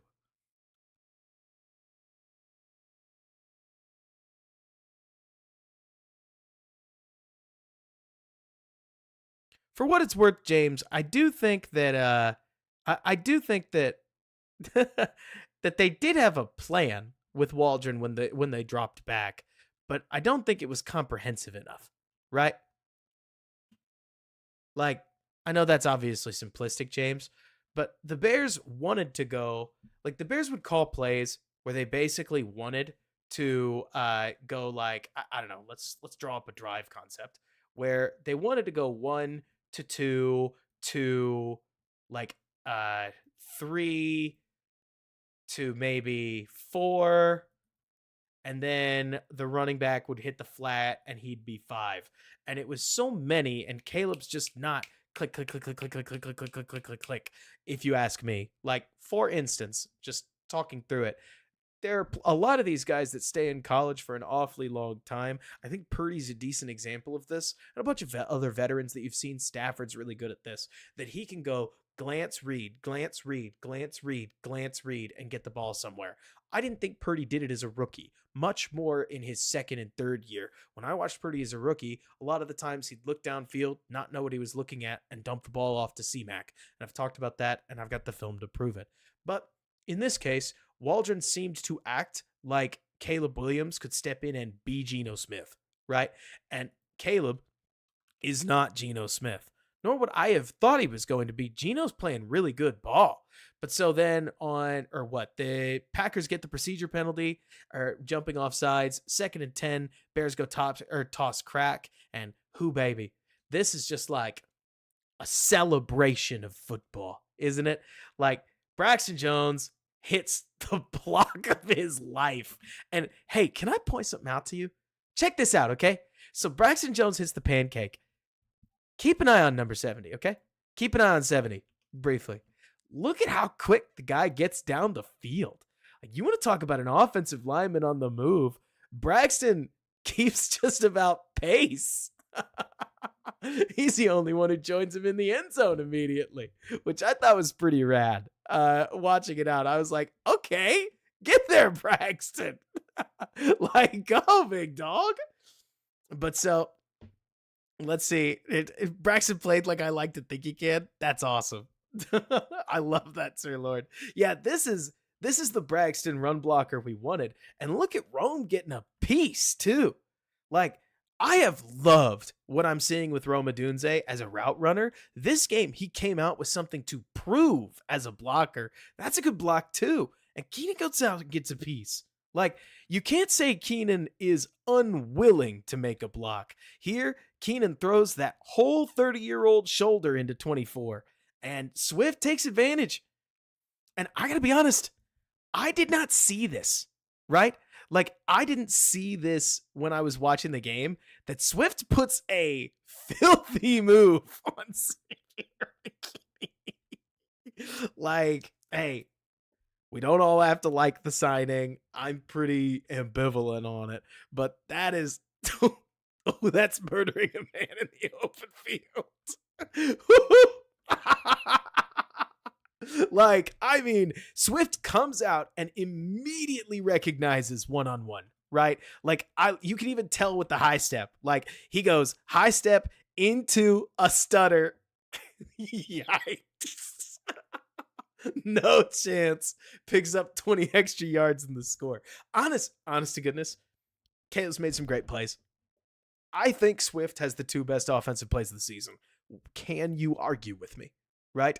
Like, I think that this Swift play and the Washington Swift play were massive. And if Swift makes a habit of this, like, these are game-turning football plays.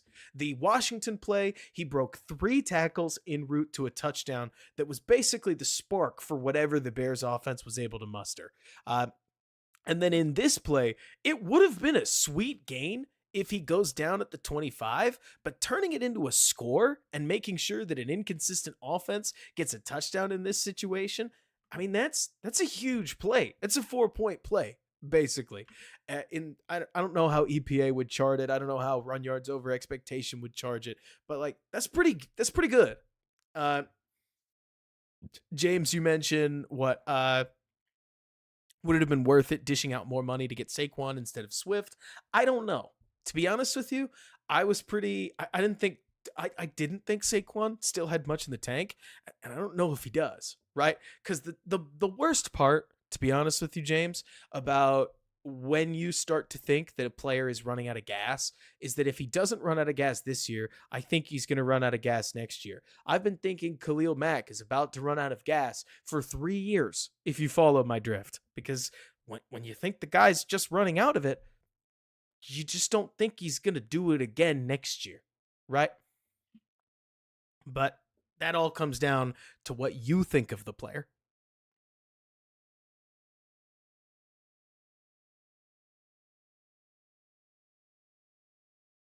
He is looking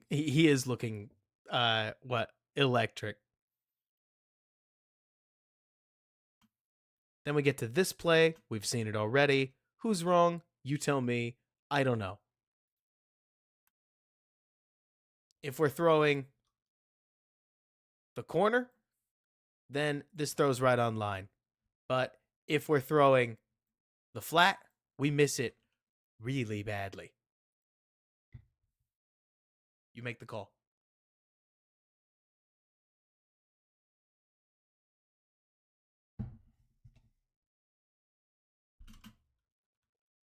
What is up with our linemen just doing this all game? Like, I think this is funny.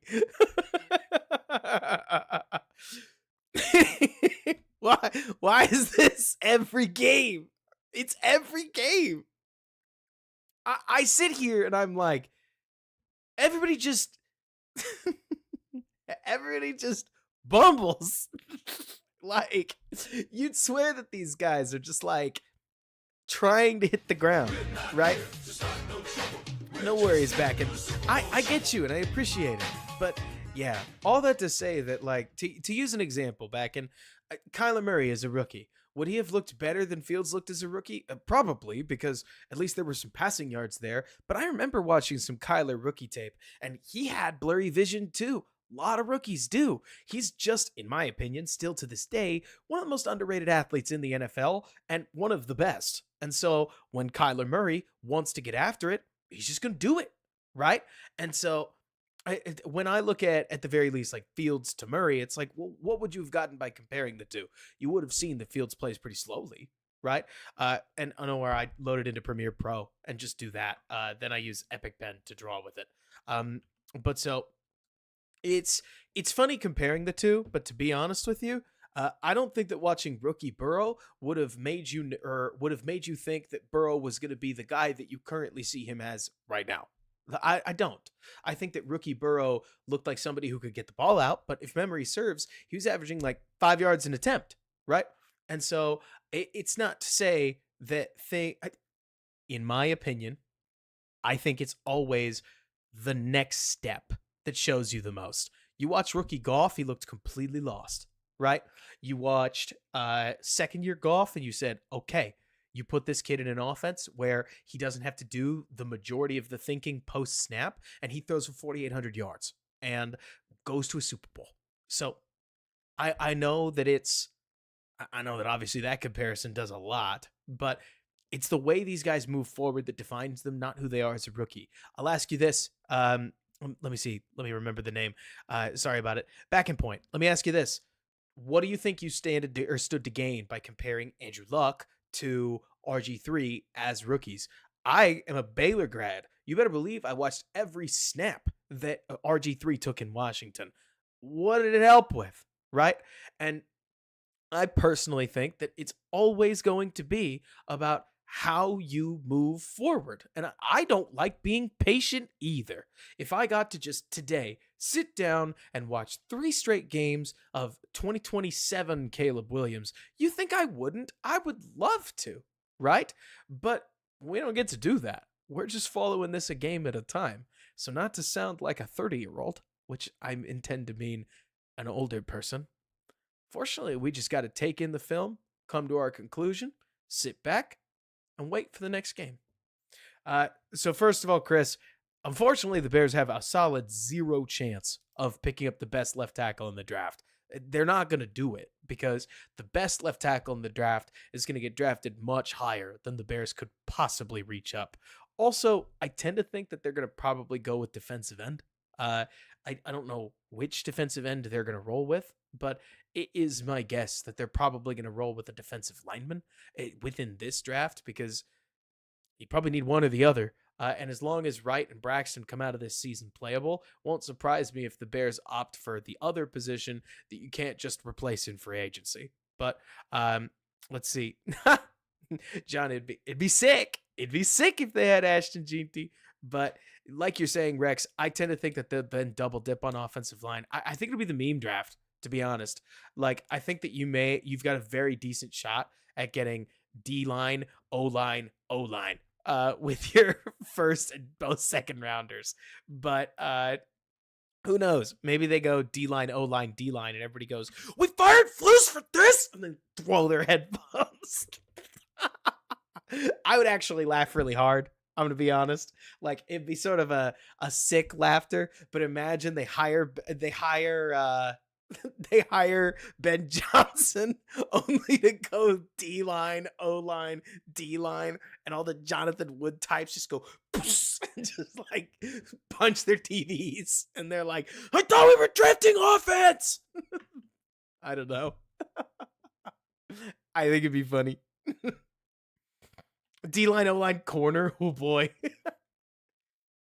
That guy, I like Liam Cohen. Can I tell you that Liam Cohen kind of feels like overthinking it? Like, I love Liam Cohen for not us. Like, give me a name. Give me a name. Like a team that's firing their coach that we're pretty sure. I love Liam Cohen for Dallas, right? I love Liam Cohen for the Jets. I love Liam Cohen for New Orleans. Great example. New Orleans Jags. I love Liam Cohen for all those teams. Somehow, man, you make Liam Cohen the coach of my team, and he's going to end up inexperienced and lame, and all of his ideas were somebody else's, and it's just going to break. And I don't know. I don't get it. It just seems to happen, right? And it's not that that leads me to needing the surest thing, but at the same time, the guy who's 1 year past when he probably should have gotten hired makes me feel a little better than the guy who gets hired at the peak of his moment. But anyways, that's sort of my take. Moneymaker, the problem the Bears have is when it comes to the draft, you mentioned picking top 10. We don't know that because there are so many bad teams. A lot of really awful teams have to lose games if the Bears are going to pick top 10. We have no guarantee they will. Okay, so out of the shadow of their own end zone, Bears get a nice little running play. They run a choice route to Cole Kmet. They connect with that. I would love to see Kmet get more of these. I think Kmet is not just your standard, reliable tight end target, but I actually think he's become quite a solid little route runner and a good guy or that can be trusted to catch the football, which kudos to him. Let's see. Any interest in Caleb Johnson from Iowa? I'll be honest with you, Rudy. I don't know anything about him. If you say he's Roshan with top end speed and possibly more stout, I say to myself, that doesn't sound like a third rounder. That sounds like an extremely good running back. But you tell me. But so, especially because I think that we're about to hit another age of the star running back, but that's totally my opinion. Be right back.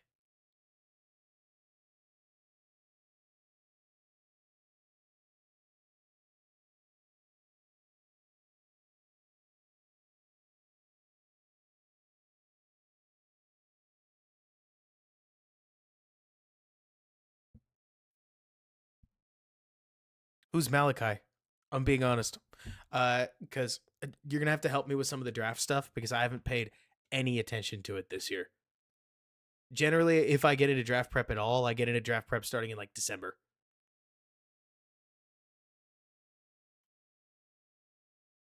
Was this like a? I mean, it's not really a split flow inside zone. They just push the motion forward, and then we have another linebacker. Look at this. I mean, what's going on? Got another linebacker.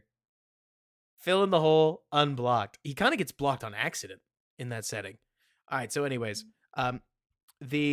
you mentioned a safety from Georgia. I mean, it's always possible, but I'm gonna tell you right now, I think that picking a safety in the first round is just too much.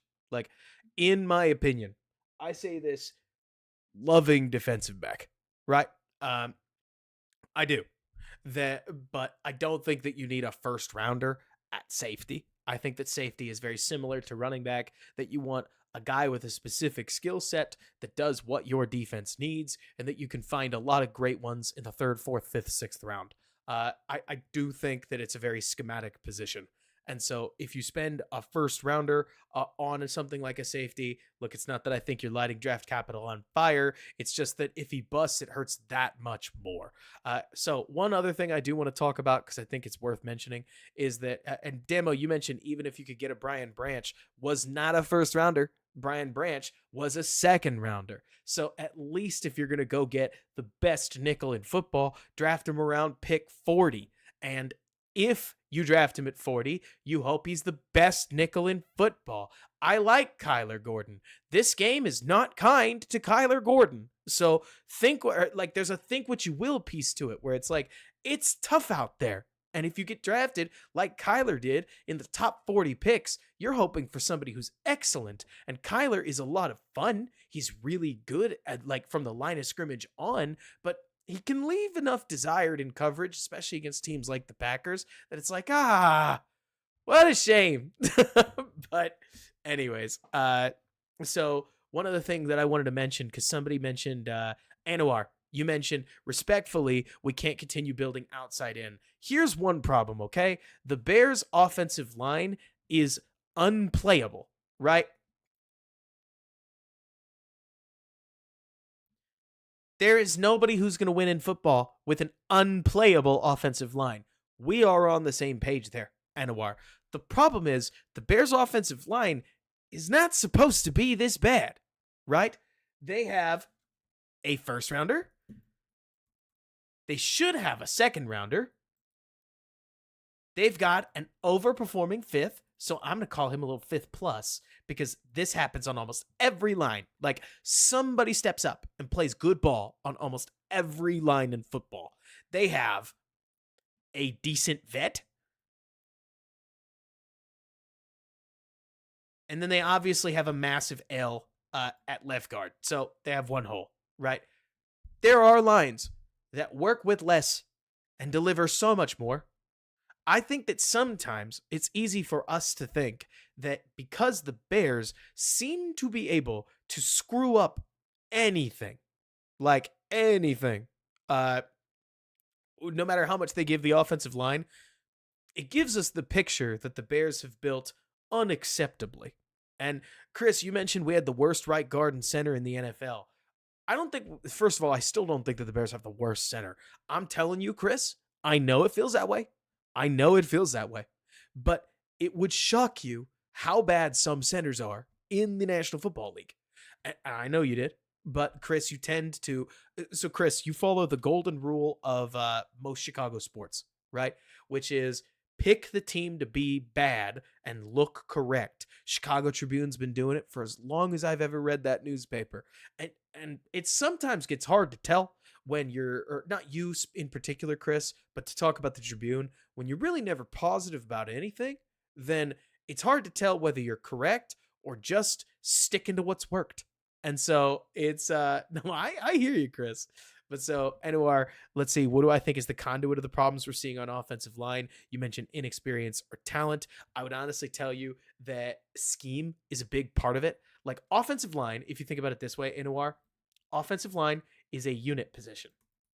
So all five are greater than 1, 2, 3, 4, and 5. And when you look at teams like the Packers, right?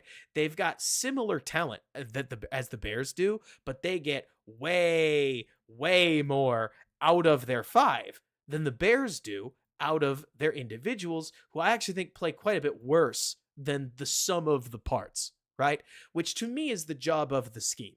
Whether that's the offensive coordinator, the offensive line coach, you pick your favorite, right? Like you pick your favorite. It doesn't make a difference to me.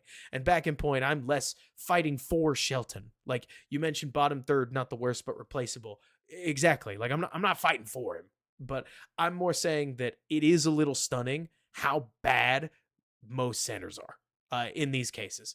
Anyways, I mention all this, Anwar, because I think that the most complicated part of grading an offensive line is that when you're playing this poorly, everybody points out, well, yeah, you started Nate Davis. What'd you think you were going to get? The Patriots had an acceptable day on offense against us, starting 5 backups. That implies that the 10th best lineman on their team was playing significant snaps. I don't like all of the, what's the word? The excuses that sometimes we offer the Bears and basically make the argument that if they don't have 5 All-Pros, they can't field an acceptable offensive line. That's not the case. But what they've done for 5 years has not worked. So I don't ever, Anwar, want to say like, oh, wow, Ryan Poles is killing it. I'm more saying that you are talking to somebody who thinks that if you can build an acceptable but only all right offensive line, you can win with that. The problem is that if you dance on that line of acceptable but all right, and they're any worse than you anticipated, you get destroyed. They get destroyed. But so, hey, Moneymaker, I like it. Like, if the Bears end up with a top 10 pick, that's a good player. That is a good player. So, I am going to sound like a lunatic. All right? You following me? Just strap in. I'm going to sound like a lunatic. We've watched a lot of Caleb Williams deep balls. Tom Brady got on this deep ball for being too flat, is what I think he said. I am disappointed in how excited I am that the ball actually hit Rome's hands. We've seen some bad deep balls from Caleb Williams. So the fact that Rome's feet get tangled up at the top of the route and you can see Rome, like it's particularly when this shoulder leans in like this. when you see his shoulder lean in and he slows down and then he ends up diving and the ball hits his hands, part of me goes, we're getting better. at least at least this is a playable deep or like play down the field. Also, for what it's worth, I think they're going to call this incidental every time, okay? Maybe I'm just DB coded, but if a DB plays it exactly like this with that lean and everything, you're never calling it. You're never calling it, right? And they didn't call it because it's always going to look like a stumble and it's always going to look like incidental contact. So you can give the DB a shout out. To be honest with you, if I do have a criticism, look, I think Brady kind of nailed it. You want a more lofted ball because it basically, the lower your trajectory, the less room for error you have. The throw's got to be perfect. It's got to meet Rome in stride so that it lands in the bucket.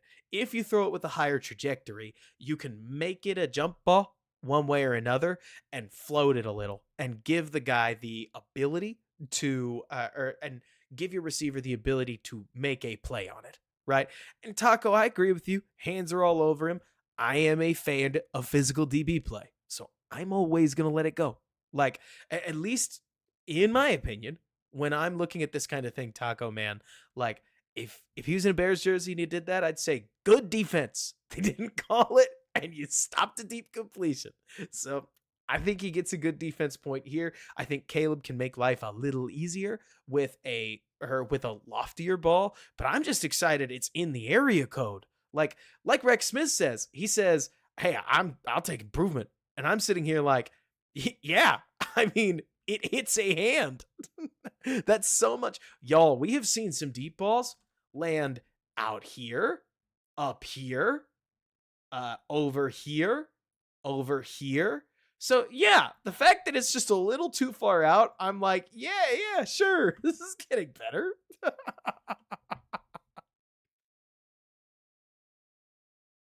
The boys want that flag though.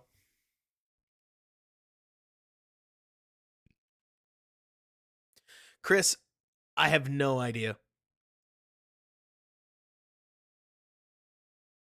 I really have no idea. Be a wild stat if that's the case.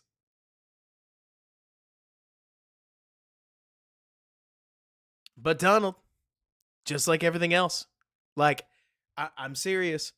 You mentioned 88-yard touchdown. Would have been sweet if it happened. It didn't happen. We can't count it. Like, I think it's good, if you ask me, to or I think it's good to be excited about it. Shelton gets murdered here. Murders him.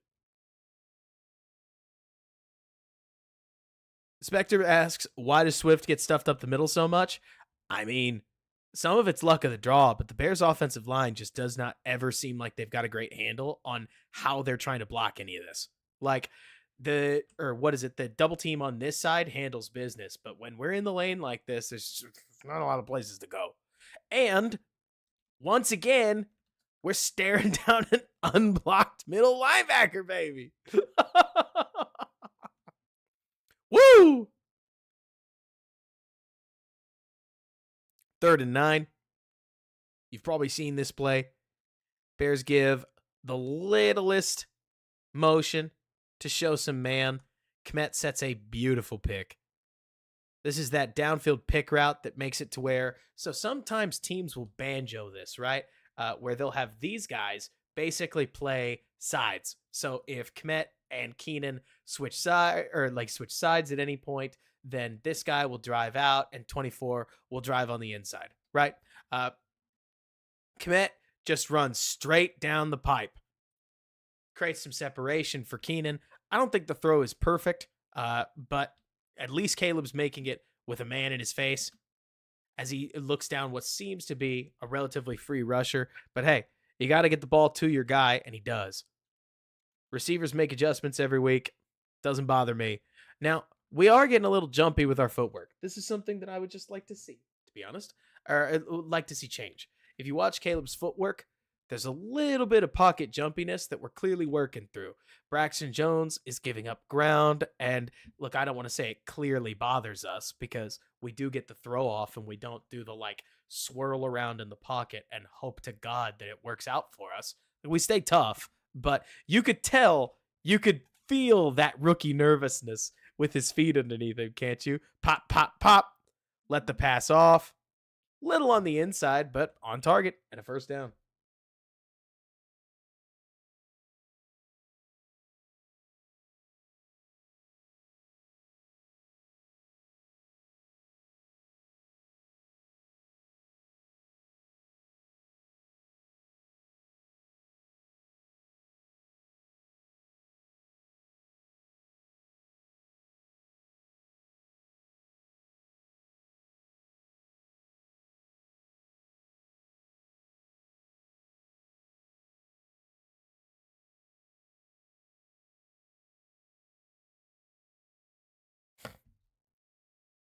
It's funny, Donald. You mentioned that it's an obvious OPI, and it's like, it kind of is.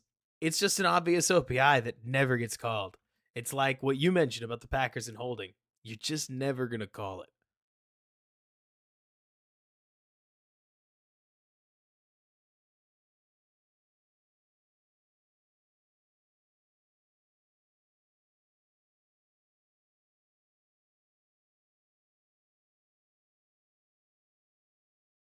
Let's see. Everett motions back to the eye. They did this earlier. Are they gonna run the same toss out of it? They are actually.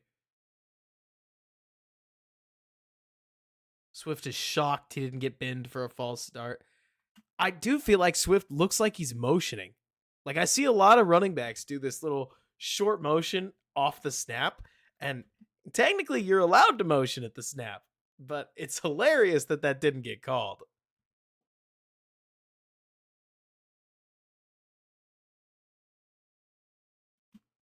John, I also agree with you there for what it's worth. And Taco Man, I would love to see more Rome Odunze in place of Keenan Allen. I hope he can do it, but I tend to think he can. I don't know why. At least, even if we're living with the failures of it, I think that there's more you could do there. Here's that. Here's that tough catch. Like DJ Moore did a ton of these last year. You throw it with some anticipation. Let DJ Moore go make you a contested catch on the sidelines.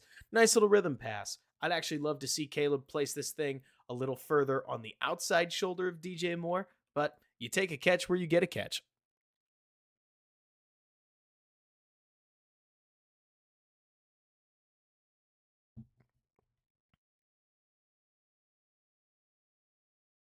John, will the AI algorithms be consistent though? Or will they favor the Packers too? Anything that favors the Packers, I don't want it.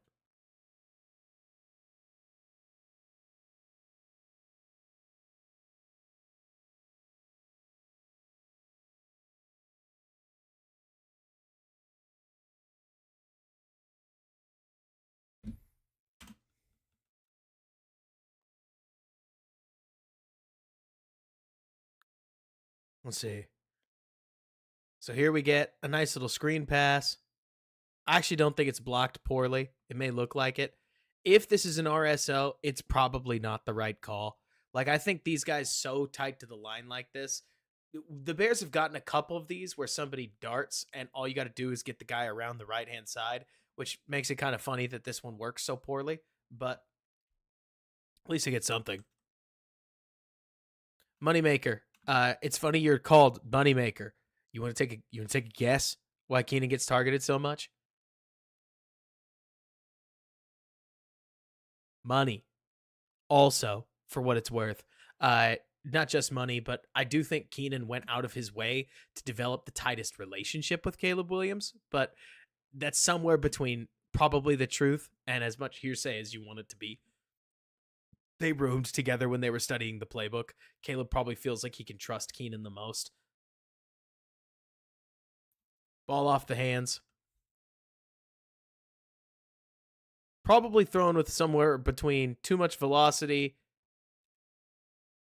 and we'd like to catch it anyways, but whatever. Caleb's accuracy has been a little twingy sometimes.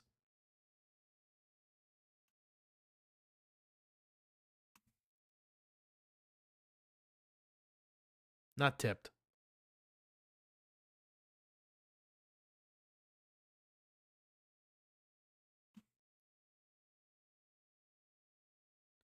So it looks like Rome gets a choice route on this. Did it go off the helmet? Did it go off the helmet?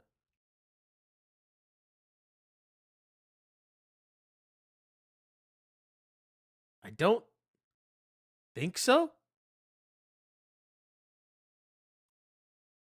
Here.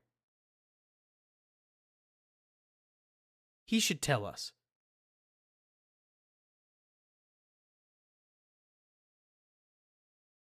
No, I don't think he tipped it. So here's my thesis, right? We've watched a lot of football together on this channel. Xavier McKinney, number 29, would have celebrated a lot harder if he got a piece of this. Like, he would have claimed that it was entirely his tip, but he gets up trying to figure out what happened like everybody else, so I don't think he got it.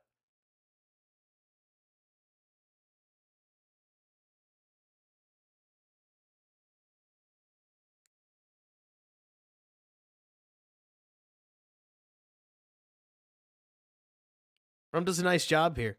It feels like he and Caleb don't even know where each other wants to be. Like, if you watch Rome's body language on this, so Rome's going to skip out to his depth, and then he's going to turn around. And then Caleb throws him the ball, and he's going to throw it wide. It feels like he throws it to where Rome is going. And then Rome stops and gets the ball on the outside of his frame. We'll take a completion however we're going to get one. But it is funny to me how often with Caleb and Rome, it's like, man, let's get these dudes on the same page. 4th and 3. Bears have no intention of running this play. They don't. Yeah, Rozzy, you sure hope that's going to click sooner or later. I think Rome looks like a beast, so I'm excited to see that thing work. There's more analysis that I think you can get. I do think JT O'Sullivan's Patreon is worth the subscription if you are a Bears fan. He's who I use to check all of my work with, so I think he does a great job with it. I've not shown a bunch of backside combinations, weird spacing. I'm trying to give you a very quick overview, and I'm not even doing a very good job of it as we keep getting distracted. But so, first sack of the evening, or like first sack of the big drive. Bears run what is basically curl flat, same play that we saw earlier, except this time the Packers are truly fully ready for it. I mean, they banjo this thing perfectly to where the front side combination, at the very least, we are strapped up. No chance, no chance. So then we take a look at the middle of the field. No chance. And then we don't quite bounce to DJ, who is also no chance. What we got to do is we got to get back we got to get back down to Roshan.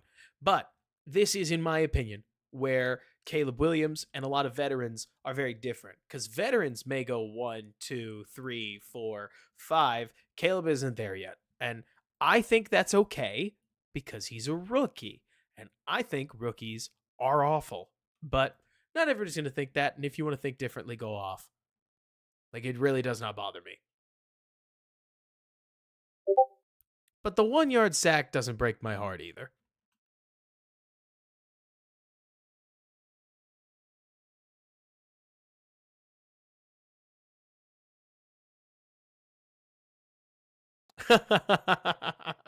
Except for this one, John. Hey, JT knows what floats that boat, right? So then what's this next play? Oh, man. So I hate this next play just because we go pick a side read, and it looks like it is an out route. It's kind of a Millsy combination, an out route and a corner route, with DJ basically running like a clear. And DJ runs this clear like it's a clear. That's for sure. Caleb doesn't take the outside throw, and I don't think it's a problem that he doesn't, because we don't get much of a pick there. If you want him to throw that, again, that's totally your discretion. But it would be nice if we could work back to the other side of the field. Kmet does manage to get open, or maybe I'm asking for too much. My opinion is that we just kind of don't maybe don't use them so much. Is that awful? Am I out of line here? Like, Rome's inconsistent, but at least he's a rookie. Kmet's very consistent at what he's good at. And part of me keeps looking at these two and is like, I think Rome is your most dynamic receiver right now. And then I think Kmet's one of your most reliable weapons. And like you're saying, Derek, and Anwar, you mentioned it's second and 11, but like Keenan to me is becoming a much more niche weapon as the season rolls on. And DJ is inconsistent enough that it kind of depends on what he's doing. But the moment that we pick a side, we're bound to whatever Braxton's going to give us, and we got to take this. We do get sacked on the first hitch, so it's a pretty quick sack. But I'll be honest, second and 11 to third and 19, never good. Never good, team. Never good. Like you can say Braxton got bull rushed, absolutely, but it's second and 11. You can't get sacked in this situation. You got to throw it away. You got to do anything else with the football. Situational awareness is very key. And if you're in third and 19, got to make a hell of a play to get out of it. Thankfully, he makes a hell of a play to get out of it. That is a missile. That is a sick ball. Especially since, within the context of the play itself, we really don't get much. We get a speed out, as I've heard it called, but there's not much speed on the speed out. And then the curl that Rome runs, it has a linebacker sitting underneath it. If we were going to do anything, we would check it down to Kmet, who probably gets rally tackled around the 10-yard line. Is it enough? I don't know. It's not the life that we have to live. Instead, you get Caleb working his way out from under a high tackle attempt. I do appreciate him checking the guy behind him and then throwing a missile to Rome Odunze, who uncovers and sits down in zone. Yeah, Derek, exactly. Rome figures where space is, finds it, and Caleb rips the ball to him. I think this is a sick view. You can see all that torque he's able to generate and the ball on the line. I mean, I think that, John, the biomechanics of Caleb Williams' throwing ability are just outrageous to watch. The release, the velocity. I understand I'm more talking about like phenomenal human athletics more so than always great quarterbacking in cases like this. But like this just doesn't get old to me.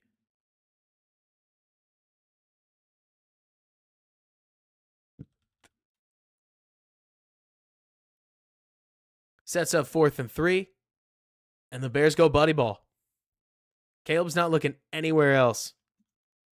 Kudos to him, man. I mean, they get something out of the Rome Kmet side, and then you get 2 must outside release seams, and Caleb's completely comfortable with the one that Rome gets. One thing I love about this is probably this moment, right? This, if you ask me, okay, so can I draw a stoplight?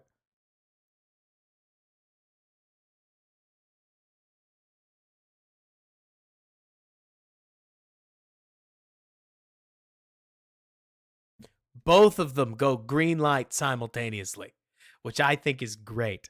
Like, Eric, I think it's fun that both of these guys simultaneously went, yup, that's it. That's it. Rome wins immediately. I also think for what it's worth, right? Or what is it? I think it's Eric mentions that Rome puts his hand out like this. In my opinion, there's nothing to be gained for the over the ball throw. You might run for you're not going to run for the touchdown. You're not separated enough, if you ask me. But it's 4th and 3. So if you throw it underneath, you've got a, what is it? Baseball boys. The phrase is 3 true outcomes, right? Once you put this ball up in a situation like this, you are looking at a 3 true outcomes play, right? It is going to be completed. It is going to be a DPI, or it's going to fall incomplete for whatever reason. The underthrown back shoulder ball is a consistently useful play. I'm actually a little surprised they didn't throw a flag on this. Just seeing uh the physicality and the fact that the corner never looks back for the football. I am kind of surprised about that. Like, Donald, if you wanted to gripe, okay, I'm going to go there.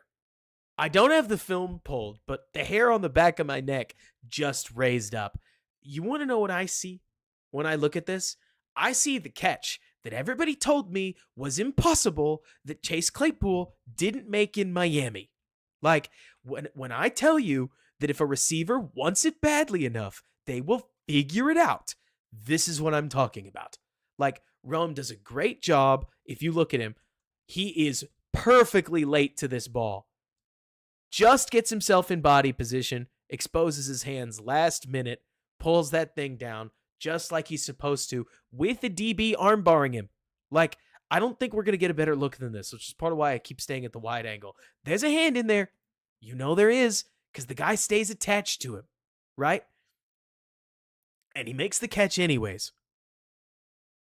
Chris, there's an element of you make your own luck, to be honest. Like, I completely get what you mean about almost feels lucky over being good, but both guys do their job. Caleb drops the ball into a location that gives his wide receiver a chance to go be the better player, and the player goes and is the better player. Looking at Rome, man, look at this. I mean, really look at this. That is gorgeous, gorgeous top of route separation on a play like this. I know Keenan makes a nice little play afterwards. That's sick. That's sicko mode. I personally, if I got to choose anything, you tell me if I'm overreacting or not. Okay? You tell me. If it's me, I think this is the play that gives Rome a bigger role in the offense. Like, in my opinion, I think that play is like, okay, so you're our shooter then, right? Like, this is that massive three at the end of the game or the big drive in basketball or the huge shot in hockey where it's like, okay. Like, that's it. And I'm with you, KB, where he's got to show the ability to sit in zone. And also, everybody's talked about this, but I'll talk about it too. So Caleb gives everybody a signal right here. It looks like he literally gives like a near ice in the veins signal.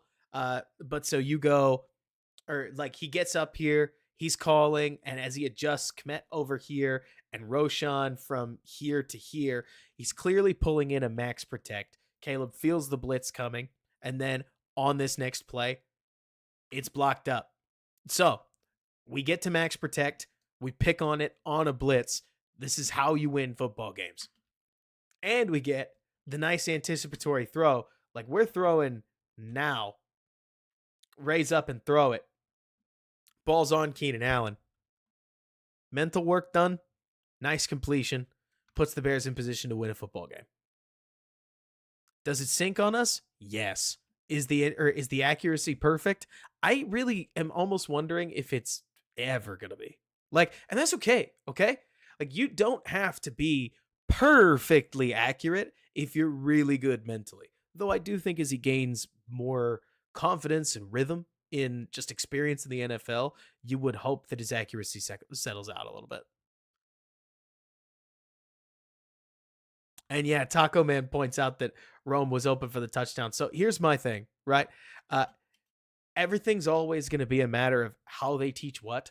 And Keenan has been the number one wide receiver all season. The fact that we're looking for Keenan first, we have looked for Keenan first all the time. We have looked for Keenan first every play. So the fact that when we see a blitz, we're not immediately looking for Rome on the post, it doesn't shock me. They've never done it, right? And maybe one of these days we get Caleb waiting or just flicking that ball out there, but it wasn't going to be today. Like, I totally get it that Rome might be open for the touchdown here, which in and of itself, sweet little route. But you're not going to get that. Like, you get one read and it's cover zero, and you think Keenan's going to beat this guy and we're going to pick up a first down. And there you go. He does. Of course, he never looks to his right. I mean, truly. Hang on.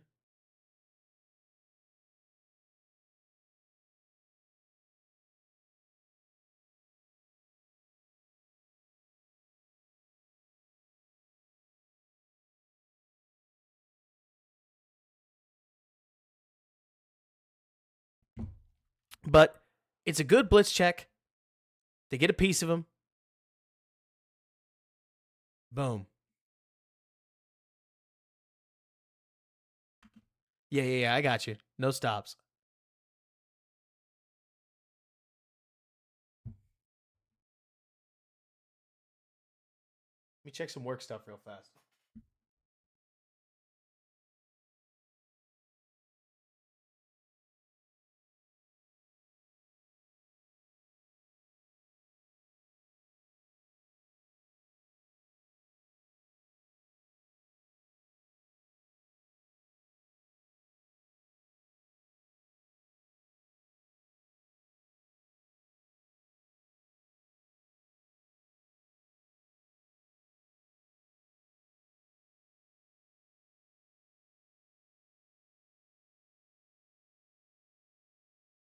There's the run.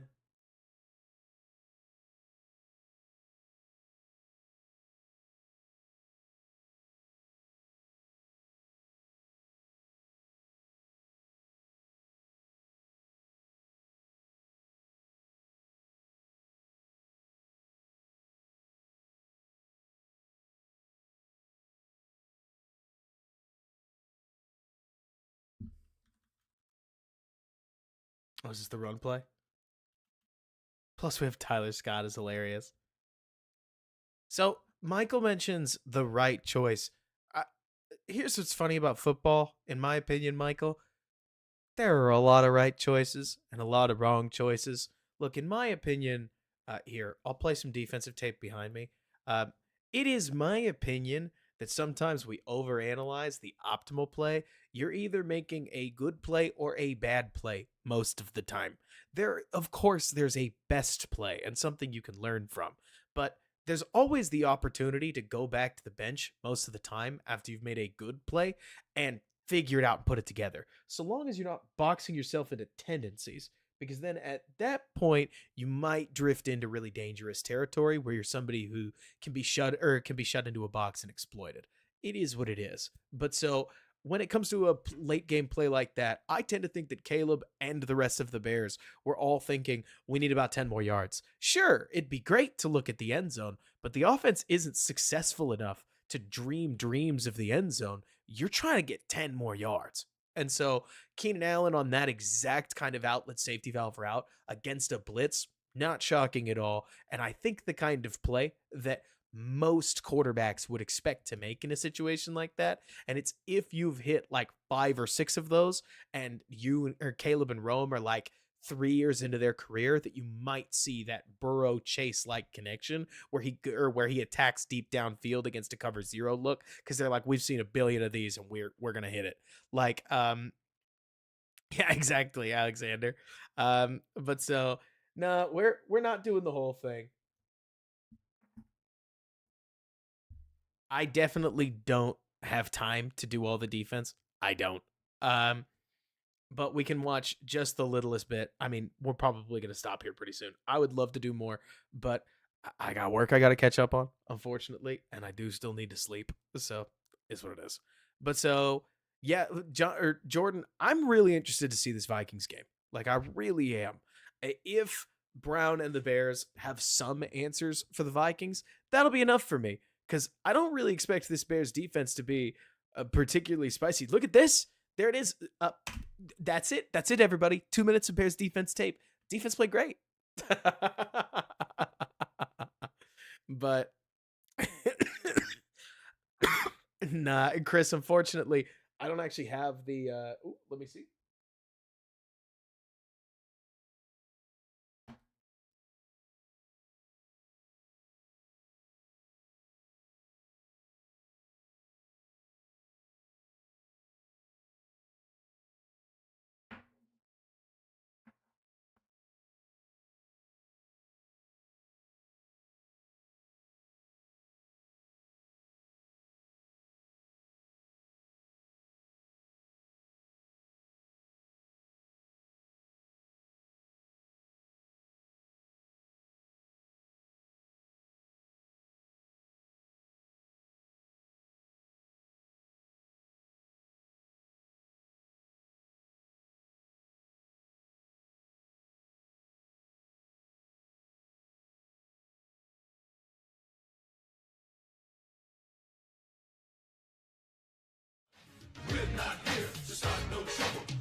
Here, good point on the now discussing 111 sickos in here. Let's see. Oh, it's not that one. It's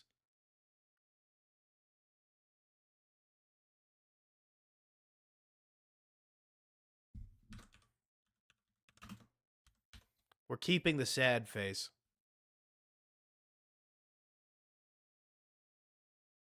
Let's see. Yeah, it's been tough. It's been tough. Kevin O'Connell's sick. Let's see. Where do I think Brown will build from here with the offense? John, I honestly don't know. I tend to think, for what it's worth, John, that Brown is probably going to try to crack open the deep passing game just a little more. But mostly just because the way the Bears are playing right now is so down the middle with what the Bears are good at. By that I mean Roshan Johnson is your up the middle back. DeAndre Swift is your hit the sidelines back, and from there, like, we're running a bunch of quick hitters and screens that are tight to the formation. It's good in that Thomas Brown managed to get a bunch of formations that look like they marry well together. Like, honest to goodness, Thomas Brown has created an offense that is much more cohesive and less stagnant, and that works, if you ask me. As far as elevating it, I think you have to attack a little deeper downfield with any consistency at all, just to back the defense off and give your guys a little bit more breathing room. I don't love a lot of the matchups that the Bears have up front, and I still don't. But I do wonder if Flores' style will work slightly against the Bears, just slightly. And the only reason I beg that question in the first place is because I think if the Vikings played the Bears straight up, they have a lot more advantages up front than they think. But once they start blitzing, you open up the opportunity for the Bears to potentially exploit something. Like you're saying, Donald, if you did a lot more simulated pressure against this Bears team, I think you get a lot of the advantage without losing anything in coverage, right? But if you actually send the pressures, then in theory, Caleb's been seeing that for a little bit. I don't know if it'll matter, right? But you have to think that Caleb is sick of taking hits. So hopefully there's a little of that. Yeah, the Bears defense, I mean, they just got pieced up. When people worried about Kevin Byard, which wasn't me, but when people worried about it, it was plays like this. But at the same time, like, this is so sad to me because this kind of thing is in part just the way you're playing defense. Like, you want to play cover 3, you want to have a single high safety that starts on this side of the hash so that he can disguise. And so what do the Packers do? They just send 2 routes that look like this. And they say Tyreek Stevens is going to pick one of them because that would be normal.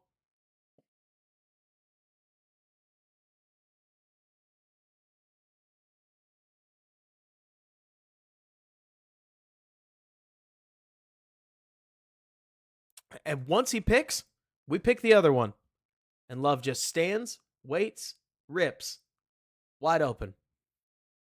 Now, what's the other piece of this?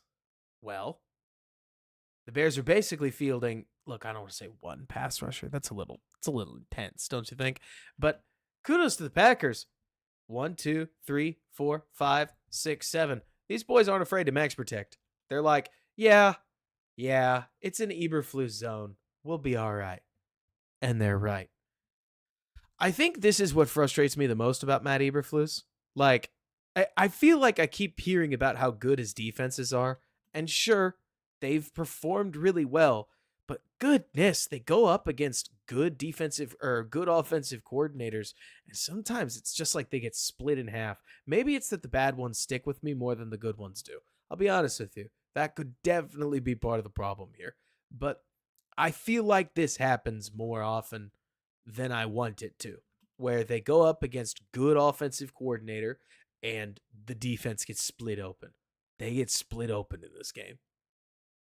Here, if we're not going to watch much, we'll watch what I think is the drive of the game.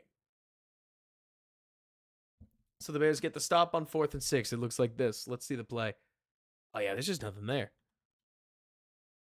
Like, we're going to go one-on-one route on the outside, and then we're going to have a crossing route that's going to get in Love's eye line. Hey, if you wanted anything, like if you're looking for a positive, they clearly think that Dobbs is just going to beat Tyreek Stevenson. And Tyreek doesn't do enough for Love to like it. I'm not trying to cape for the guy. At this point, Tyreek is who Tyreek decides that he wants to be. But he's in man coverage. Shocker, he looks better. And he kind of straps Dobbs up, which is big. 4th and 6. You need that. And then they do a great job of just passing Watson into the zone. And the rest is the rest. But yeah, that's a one-on-one ISO for Tyreek Stevenson. I think he does a pretty good job. I want to know if on 3rd and 5 they do that too. No, they run it on 3rd and 5.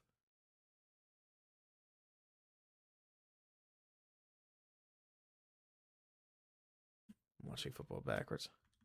Goodness. This play made me so sad. Launch. I mean, come on. Chris Foster, my guy. If Caleb Williams launched this ball, you would call him a bum, right? Like, I mean,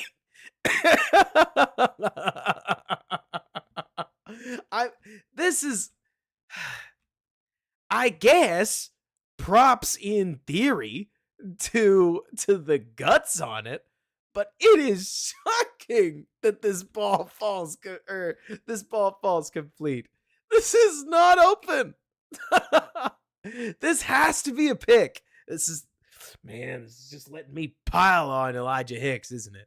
Because, like, how do we get lost like that? We want to play NFL safety and we lose this ball. That is a gift. Like, how does this happen? How does this happen? You have to be able to pass defensive.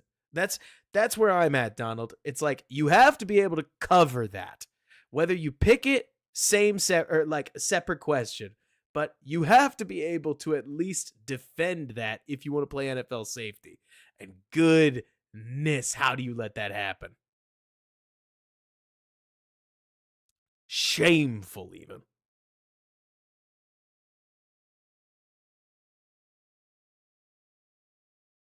Yeah, of course it did, Dr. Truth, right? All right, so here's the one that I think matters. Let's go through whether or not you think it matters. Because even though it's basically like a few plays, we are talking the drive of the game, right?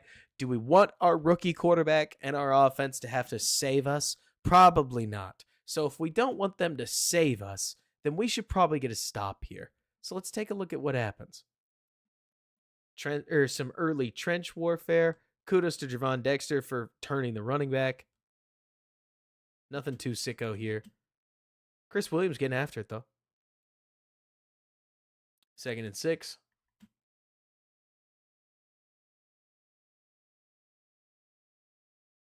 Oh. Yeah, this one.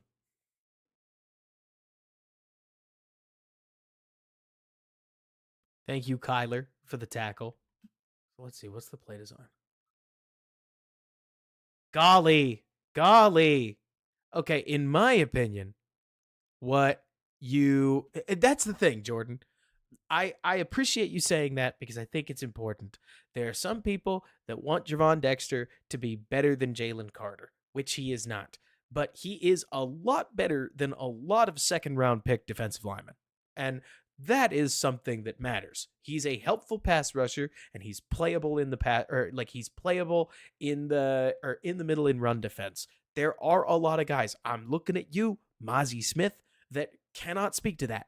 And so it's a good draft pick, but Jordan, it's also, to use what I think you're probably about to type, it is a great reminder that a Montez Sweat and Andrew Billings and a Javon Dexter does not a defensive line make. There's just more resource that has to be spent there. Like, Razi, you mentioned you need a game wrecker, and it's like, you just need more guys. If you have an entire defensive line of Javon Dexters, you could do worse. But when I say an entire defensive line, I mean 8 guys deep, right? Like, you need more than this. And that's okay. I mean, it's not Dexter's fault. Also, Bears going man coverage in a situation like this is fine. It also highlights what about Terrell Smith drives me crazy. Drives me crazy.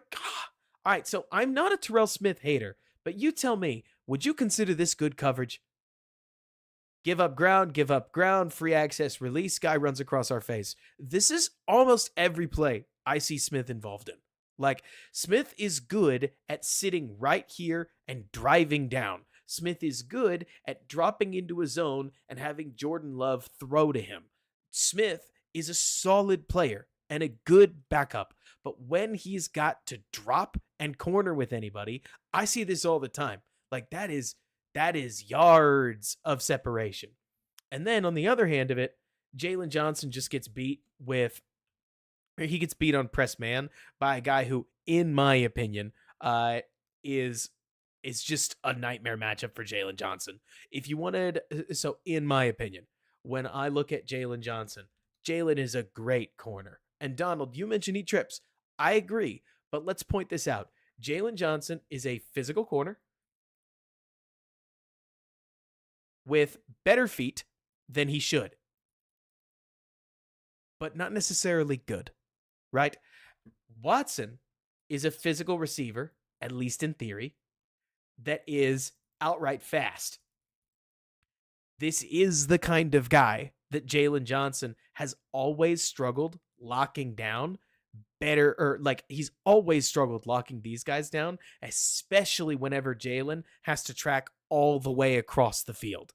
And yeah, exactly, John, where it's like, and remember, John, the rare time we had Jalen Johnson shadow one of their better receivers, he gets beat. Remind me, John, who that receiver that was beating Jalen a couple years ago was, because he's also a big physical receiver that's faster than he ought to be. It's always been the archetype that Jalen struggles with. True pure speed, which like Tyreek Hill, but so does everybody, and big enough receivers that are fast enough to take advantage of loose feet. And yeah, I'm talking about Devontae Adams. Jonathan Owens over Elijah Hicks, 100%. I think Tariq Stevenson's got more to offer than Terrell Smith does. I think that basically saying Terrell Smith better than Tariq Stevenson means that you think that Stevenson outright can't play at all, which, hey, if that's your take, go off. Like, I'm fine. I get it, especially with the way that he's been playing lately. But I don't like the cushion that he gives up.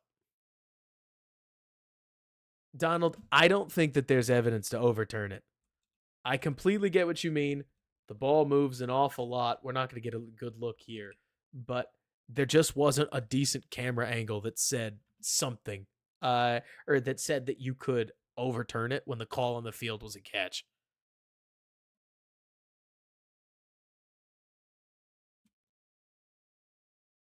Yeah, it's Hicks.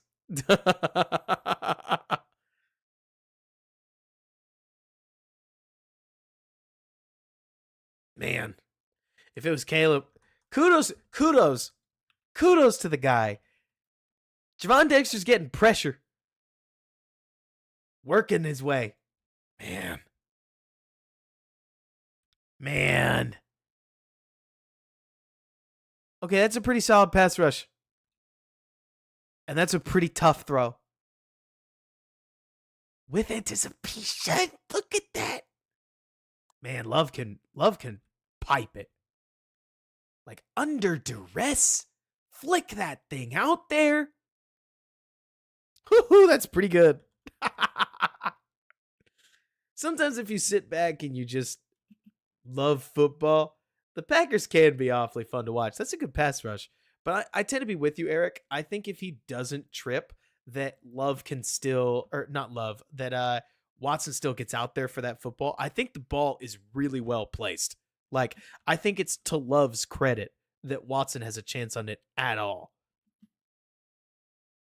Hey, no kidding, Rozzy. These teams do not seem to like each other, which is fun. Love's going to roll out. Does he get in?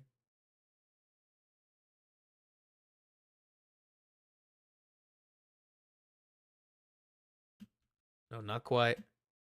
But then he gets in there. Man, not much of a final drive to review. This call was strange to me. I get it. You like it. Like you're seeing a run advantage that you think you can capitalize on, but just felt strange to me. No, but yes, but no.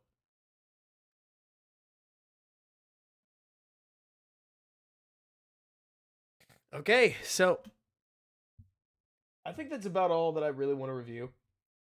Uh, it, this game, can we be honest? Okay, this game was surprising in that it was close. It wasn't it surprising in that the Bears lost. But I would take 12 more of these. Like for the rest of the season, I would take 7 more of these. Like a competitive football game where let me show one of my favorite polls from this. So it was Packers 2024. I know that this is a very, to some, unimportant metric, and I don't actually think it's all that important, to be honest with you. But when you look at why the Bears stayed in the game, it's because the offense just ground out tons of time of possession, and in part of that, they ran 68 plays. Now, if you ask me, when you look at this box score, I'm going to be very honest, right? I think that this looks like OSU versus like a Nebraska in a tight game where OSU almost got upset, but then they didn't. Right? Like if you look at the box score, this team was so obviously productive that it was damn near a miracle. Thank you so much, Michael, that the Bears were able to hang in there. And there's nothing wrong with that, if you ask me. Evan, I'm right there with you. Let me see. Dare we say an opposing coach took a risk because he thought he didn't trust his defense against his quarterback? Hey, possible, Brandon. I know I'm answering that like a long time ago. But so I point this out. Let me see. What is this? Just get 7 wins for the money. I love it. It's Nebraska. They can't win a 1-score game. No, I hear you. Main thing that I'm looking at is I don't think. Hey, I would love to eat my hat on this. All right, what I'm about to say, I would love to eat my hat on this. I don't think that the Bears have 3 for 3 on 4th down in them for the rest of the season. You're trying to stay out of that because the 4th down is sort of a tough one. But so the point being that OSU comparison would mean more points than just 20. Donald, it actually wouldn't. Also, you got to remember that 20 points sounds a heck of a lot better, doesn't it, than what is that, like 3.5 yards per drive or something like that. But yeah, Rozzy, it does seem, hey, if you're looking so far for like a glimmer of hope, Caleb on 3rd down in his good games has been money. Caleb on 4th down pretty much all season has been pretty solid. So in the clutch, Caleb might actually have that gene if you want to look for it. But the point is that when I look at this game, it was close because the offense controlled it, which to me that means something. This Bears team has needed to be offense led for a long time, and they have not been. Riley, no worries. Hey, for what it's worth, Riley, before you think that I'm looking at that, I love Matt Rule. Like, to use an old expression, I would go to war with Matt Rule. That guy is awesome. Nebraska should, I really believe, be a fun team going forward, especially if Rule sticks around for a while, which I don't know why he wouldn't, because as that team grows, they should follow the Baylor track, and if they do, that means that as soon as next year, but maybe in 2 years, the program should be pretty spicy and achieve a couple more of those wins that they don't deserve, but somehow manage to grind out anyways. Like, I've loved that. I really have. I try to make time to watch Nebraska if I get the chance. It's Nebraska and GT this season. Plus, Baylor's managed to be kind of fun, and I'll take that as a Baylor grad. But so, anyways, when I at least look at this game, it's funny, right? I think that everybody wants to be mad about losing to the Packers, and I don't blame them. But I'm excited that the game was close because normally the what is it? Normally the Packers show the Bears that the Bears aren't in the same class. This season, even if it's just one game, the Bears or the Packers may have shown Bears fans that they're not as far away as we think they are. But we'll see. A lot of games left to play. But let me ask you this, okay? At the risk of getting people too fired up, all right? If Caleb keeps on his own 5 out of the next 7 games competitive, does that say something to you about him?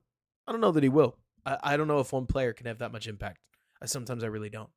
But if Thomas Brown and Caleb Williams manage to take a fair amount of the next couple games and keep them fun and watchable and progressing, do you think you can make it to the end of the season? I think that's enough for me. I don't know if I have the stomach for the Reaper that's coming on Thanksgiving. I'll tell you what. I work hard to try to be grounded enough to get a good bit right on this channel.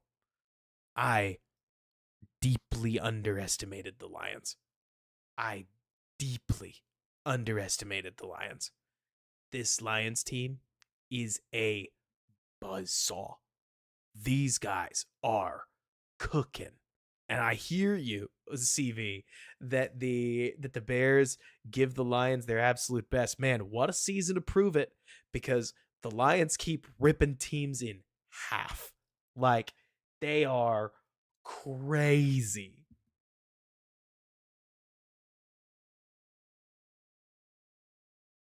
So we'll see what happens there. Oh, I mean, the Vikings are playing great ball, Jordan. Lately, it feels, doesn't it, like the clock's starting to. Okay, the clock is not starting to strike midnight. Hear me when I say it. The Lions were dominant early in the season. Right now, they're very good. So, did the NFL catch up, or are they falling off a little? It feels a little like the latter. Still a very good ball club. By no means am I saying that they don't deserve their record, more that they started sicko hot, and now they're a very good ball club. But anyways, we'll see. I'll tell you what, if you wanted one thing, all right, everybody in here, if you want a reason to like Ben Johnson, okay?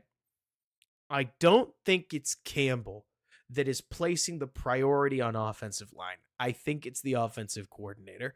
This is a theory that comes from Quentin Crisco. If you're in here, Quentin, you say hey to everybody. But the way that I look at Ben Johnson's attitude and the way he leverages his offensive linemen requires the talent to do it.